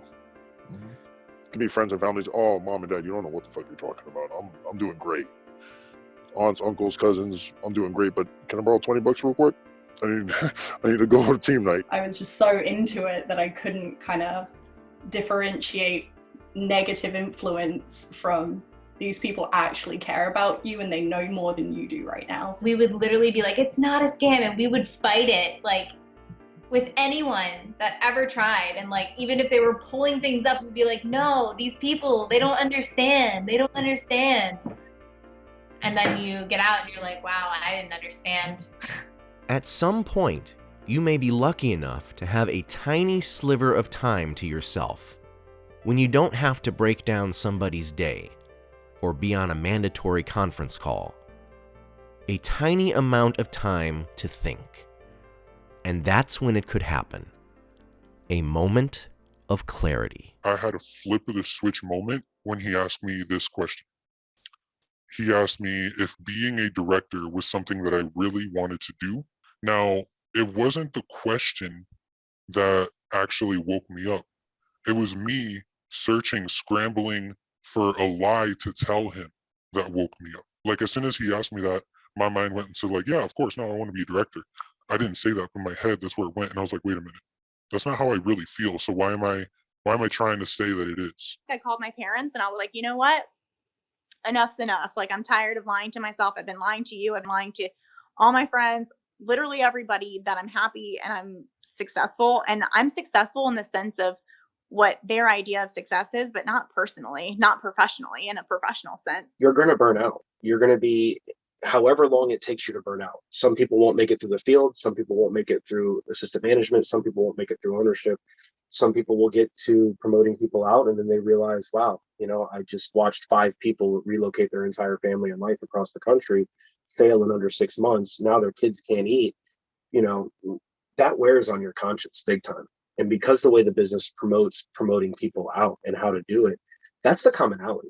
I would tell you, hands down, 5 years in this business, 95+% of owners that I saw promoted out failed in under 6 months. Larry, is this a good business?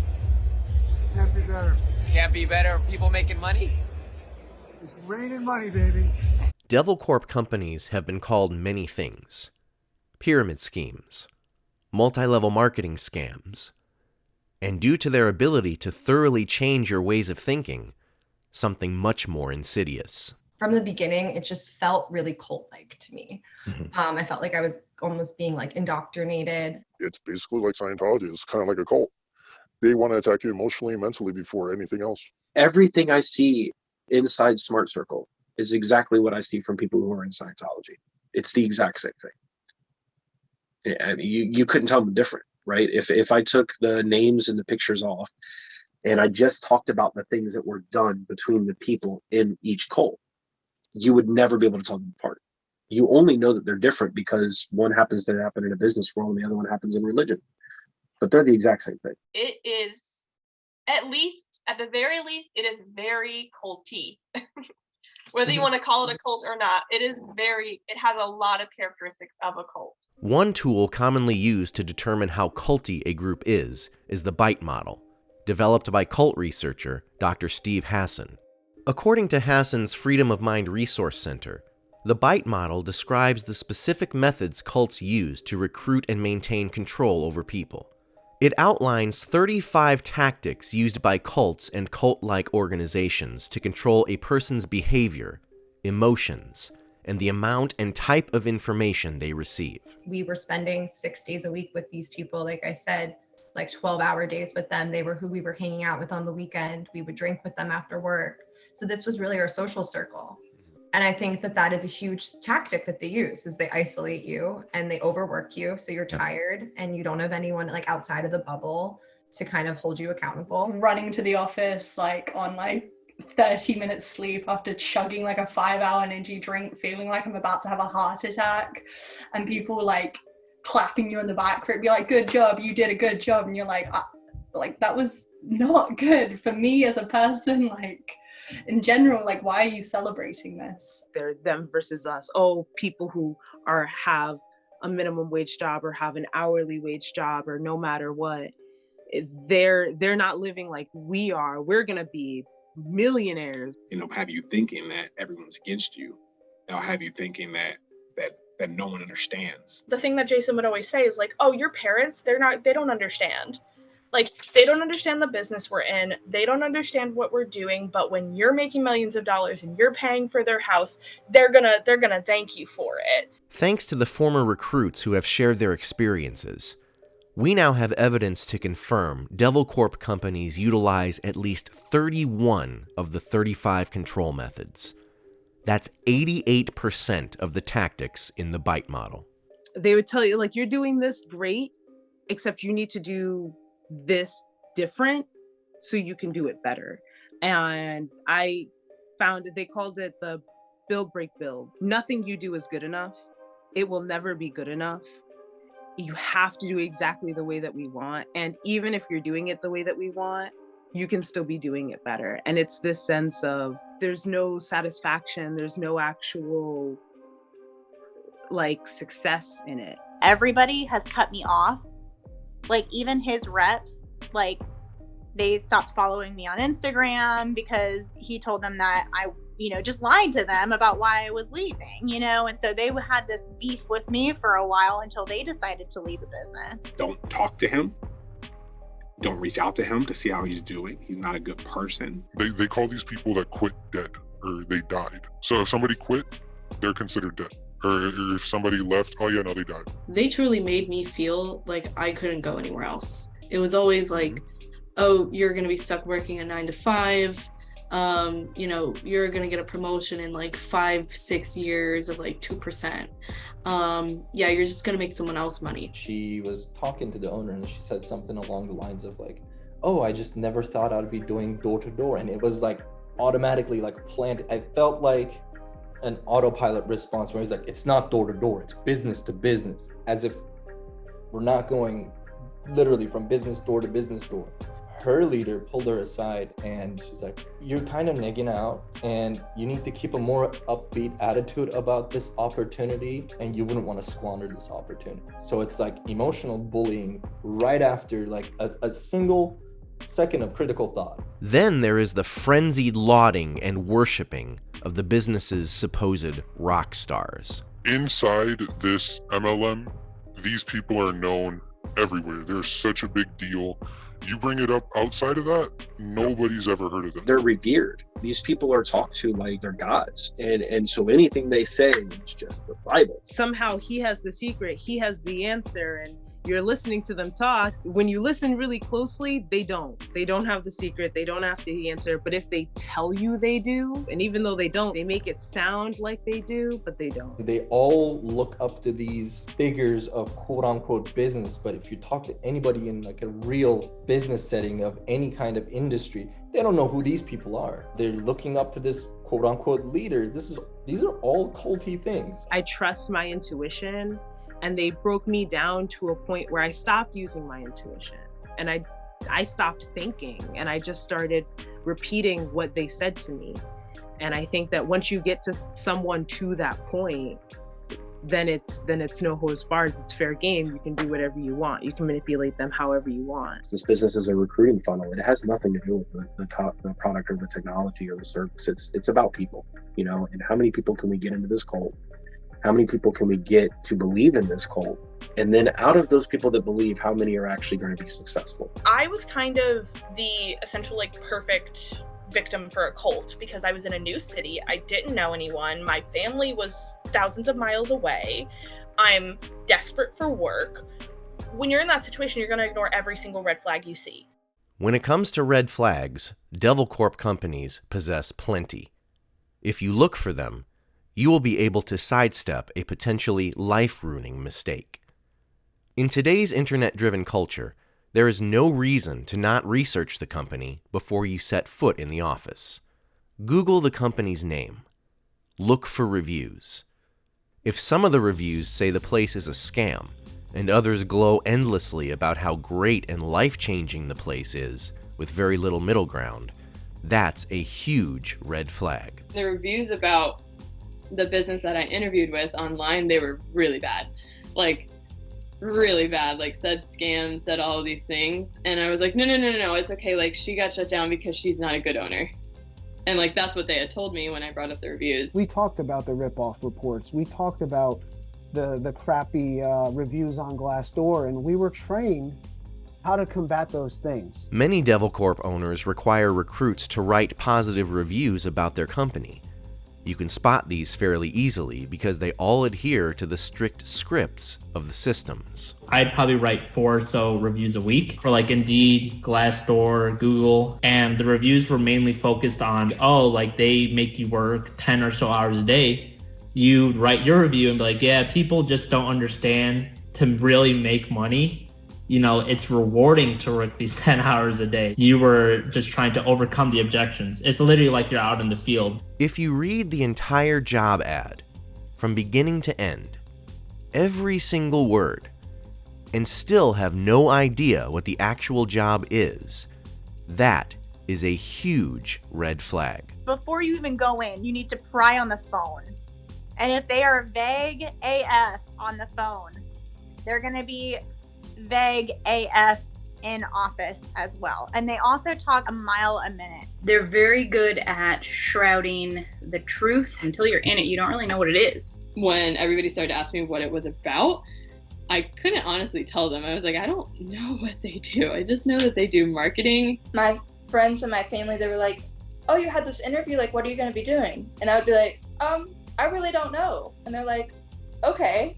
I was like, I guess I'll find out. Like, super excited about it. Many recruits will go through the entire interview process and even their first day in the office and still have no idea what their job is. They made the job seem like it was like we're coming up with marketing campaigns for AT&T in the Houston area, and we're gonna come up with different ways to reach different demographics. But no, it's not until I was in that car going to the first door, I didn't realize, oh, we're going door to door to sell AT&T. He parks the car in the middle of the neighborhood. I'm thinking we're going to his house or something. No idea what's going on. And then I'm with another guy that started the same day as me, and he's like, what are we doing? Are we knocking on doors or something? He's like, yeah, like, what'd you think we were doing?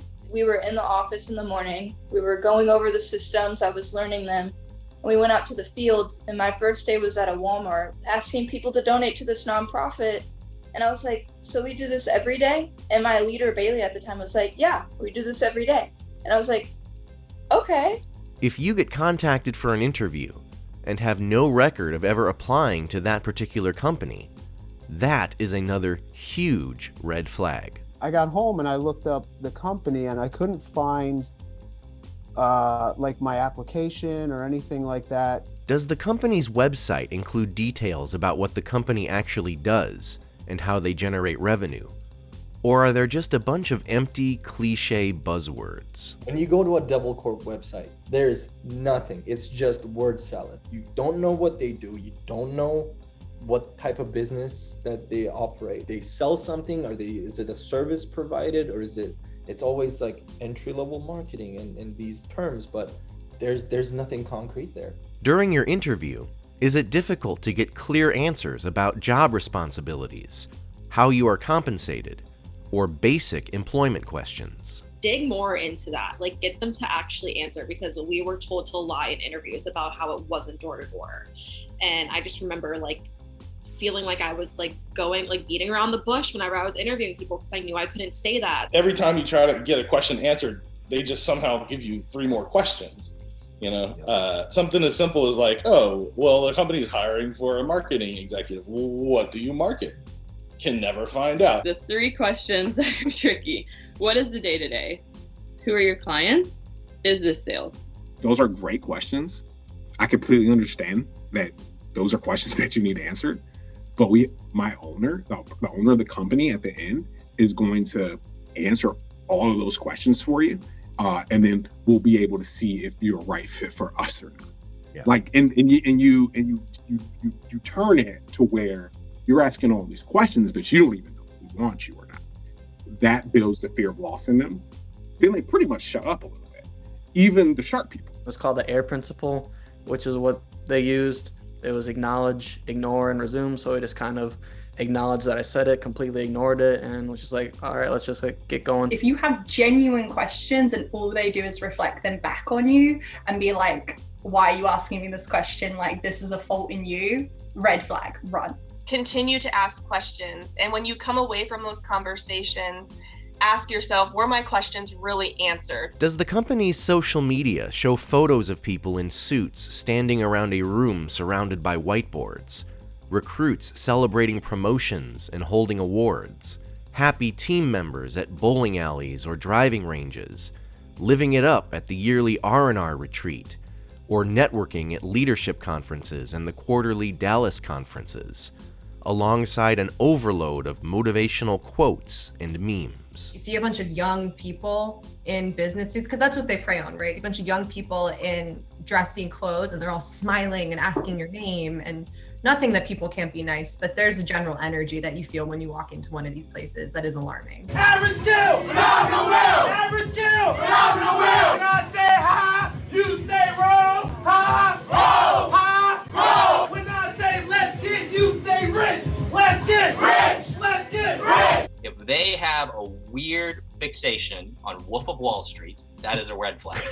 If they look at that movie and say, I want to be like Jordan Belfont, that is a red flag.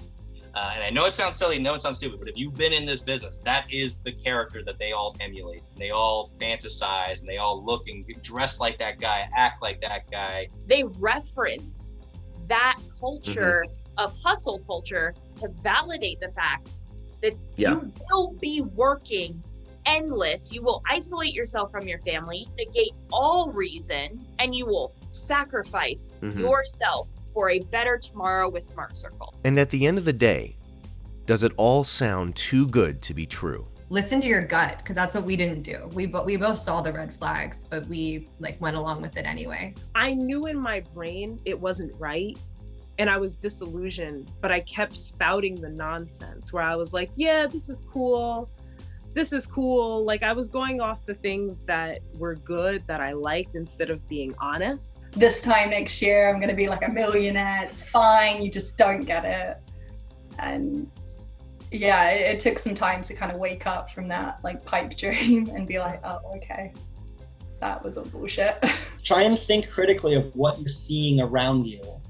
Because when you really start to question it, the whole thing starts to fall apart. You have to start thinking more about the red flags of okay, this doesn't seem right. And wait, why doesn't it seem right? Don't just put it over your head. The business just tries to convince you, and it does convince you. It convinced me for a very long time that that's all I was worth, and that was, my end all be all, that was going to be my, I'm going to retire at 35 or whatever it is. And it's just, you have to take a minute and sit down and genuinely think, is this really what I'm telling myself it is? Is this really what everyone's telling me that it is? Because more than likely it's not. There are also things anyone can do to avoid being taken advantage of by Devilcorp.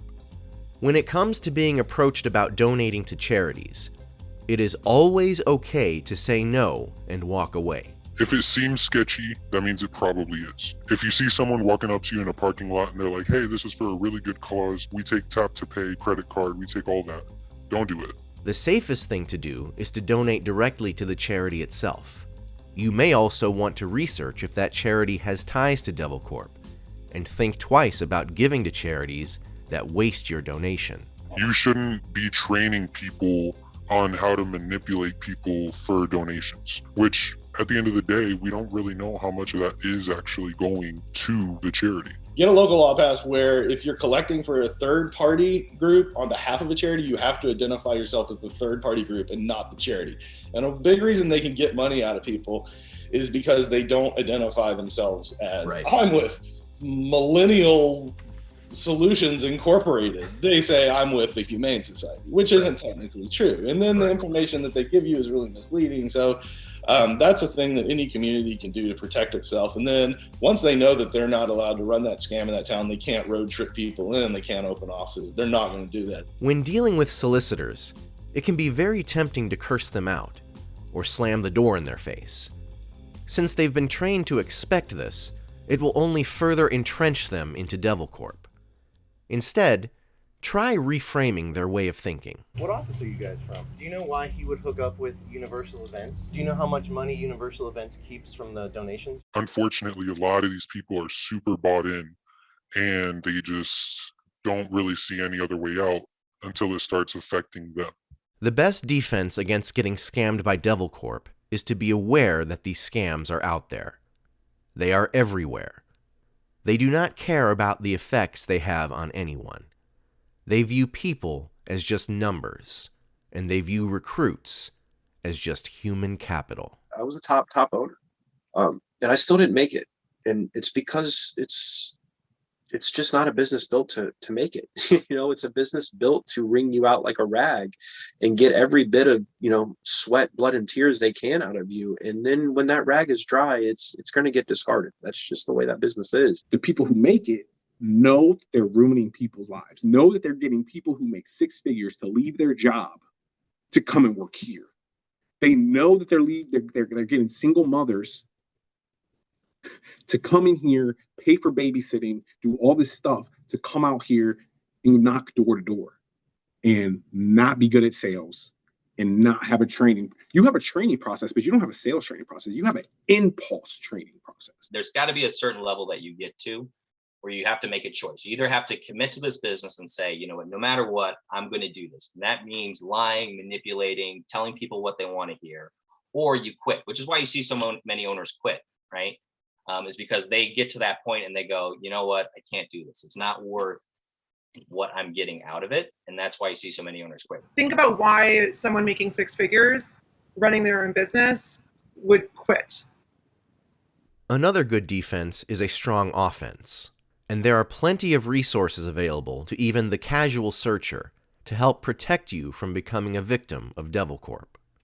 The original Devilcorp WordPress site is an invaluable resource for anyone who wants to learn how this industry operates. It has helped countless people learn the truth about this business. The Devilcorp subreddit is where former recruits can share their personal accounts of Devilcorp experiences. The subreddit contains posts with constantly updated lists of Devilcorp office names. Many posters are actively helping current recruits get out of the business, helping job searchers avoid being victimized, and helping recent escapees deal with their trauma. It's also a great resource for anyone who has their suspicions that they might be getting recruited by Devilcorp. If you go to your town's subreddit and just say, here's an explanation of the spam job ads posted by these companies, and list the companies in your city that post them, one, it's Googleable. When someone Googles the name of that business in your city, in that city, they're going to find it. But two, there will be so many replies from other people in your community. They're like, oh, fuck, I worked for this thing, or I went in, this is a scam. And it'll totally legitimize what you posted. So it doesn't seem like a crazy conspiracy theory, because suddenly 50 other people in your city are like, I knew exactly. And they'll be like, oh, I fell for this 5 years ago. I fell for this 10 years ago. So I really think that's a really great way, and they can't take it down. From the outside, it's easy to laugh at the absurdity of the business.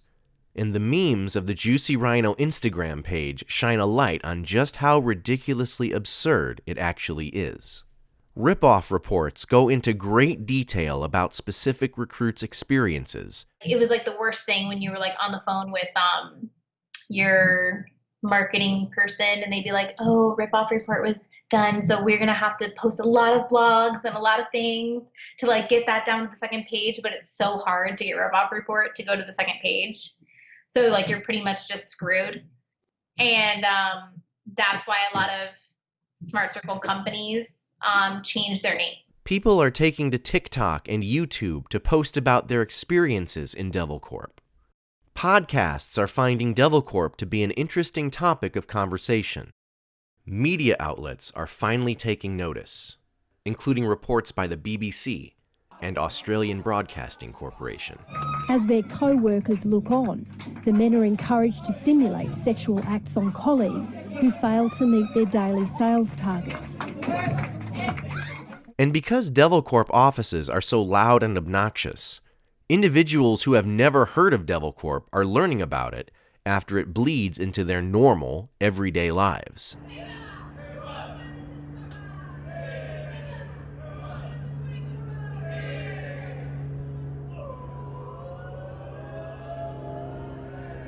And the truth is starting to have an impact on how these companies operate. You know, David, like these videos are starting to come out about the business. And we just want to let you know, but, you know, just don't watch them because we don't want them to get that many hits on YouTube. When we were in Ken's office down in South Jersey, they put an end to all the chants, all the culty stuff that was in atmosphere. Because to be honest, like who the hell wants to get in a big circle at the end of the day, clapping and having people ring a bell? Like that's culty. It's easy to look at the people going door to door or standing in a big box store and call them losers. Or look at people believing they can get hired to become an entrepreneur as just idiots. But everybody is getting scammed here. Are there people that are the right fit for this business? Absolutely. There are definitely people out there that are not good people or that do not have enough integrity and credibility to protect themselves from harming people, right? Yeah, those people exist, man. They're everywhere. I'm sure that a few of the people at the top or whatever know what they're doing and understand this is a law of averages, and I am literally burning through people. But I don't think most of these owners, the owner, they don't get that. They really think that they are giving people the greatest opportunity, and they're in a slow process of realization that they didn't get a great opportunity. They got sold a shit deal with a 99.999% failure rate, like in every city. They know it's bullshit. You know, they know it doesn't lead to anything, unless it only benefits the top people. The people who are successful are the people who understand what's actually happening and convince themselves they're okay with it. The people who aren't successful are either people who understand what's happening and they want to get out of it, or just don't understand what's happening at all. Like, there'd be people who maybe don't speak the best English, or who, you know, are genuinely good people that don't understand, like, they're just buying your lies. And by the end of it, like, they really feel like you've helped them. High school and college students are not learning anything about predatory employment scams and the dangers of multi-level marketing. Many of their parents are likely happily involved in MLMs themselves and view them as nothing sinister. My dad and my mom actually, back in the day, got themselves into an Amway pyramid scheme. And they never told me until after I told them all of this, after I quit. And I was like, you guys, like, I literally was in the same thing. Like, how did you not see the signs? I have never experienced an MLM that is branded like this. Like, typically we're told, you know, things like Avon, Mary Kay, like, when you buy into it, that's what it is. But this is worse, because this makes people go broke. This makes people uplift their whole lives. Many colleges and universities end up steering their students directly toward these scams by welcoming Devilcorp companies to campuses for career fairs and speaking engagements, having no clue that they're not offering jobs to their students. They're offering an all-consuming, life-altering, mental health-ruining, predatory scam. You can find jobs that treat you like a human being. You can find jobs that treat you with respect, that where you work 40 hours a week. The year I left the business, I bought a house. I paid for my wife to start going to college again, get a master's degree. Paid for flights to go to Florida. We went to Harry Potter World. You know, a lot of the things that people in the business say, well, this is my goal. This is what I want to do. This is why I'm sacrificing now. I did it the year after I left the business, which has always stood out to me as like, that's kind of ironic. My first paycheck alone, just training, was higher than any check I've ever received working at Sidcorp. And I was like, I'm almost kind of kicking myself, like, why did I take so long to leave? I reconnected with people who hadn't talked to, and like my best friend, I used to message her at least like every other day. I didn't talk to her for a solid year. I didn't send her birthday gifts. I didn't send her Christmas gifts. I ignored her texts. And I got to mend those relationships. I actually live with the girl who I moved out from back before. We live together again. We've kind of mended that as well.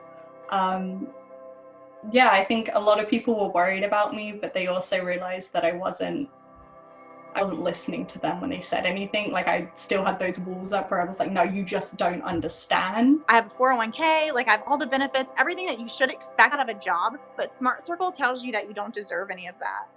So like whenever I was going through the field, I was like, how dare I ask for insurance? How dare I, expect that my employer gives me PTO? How dare I take a vacation?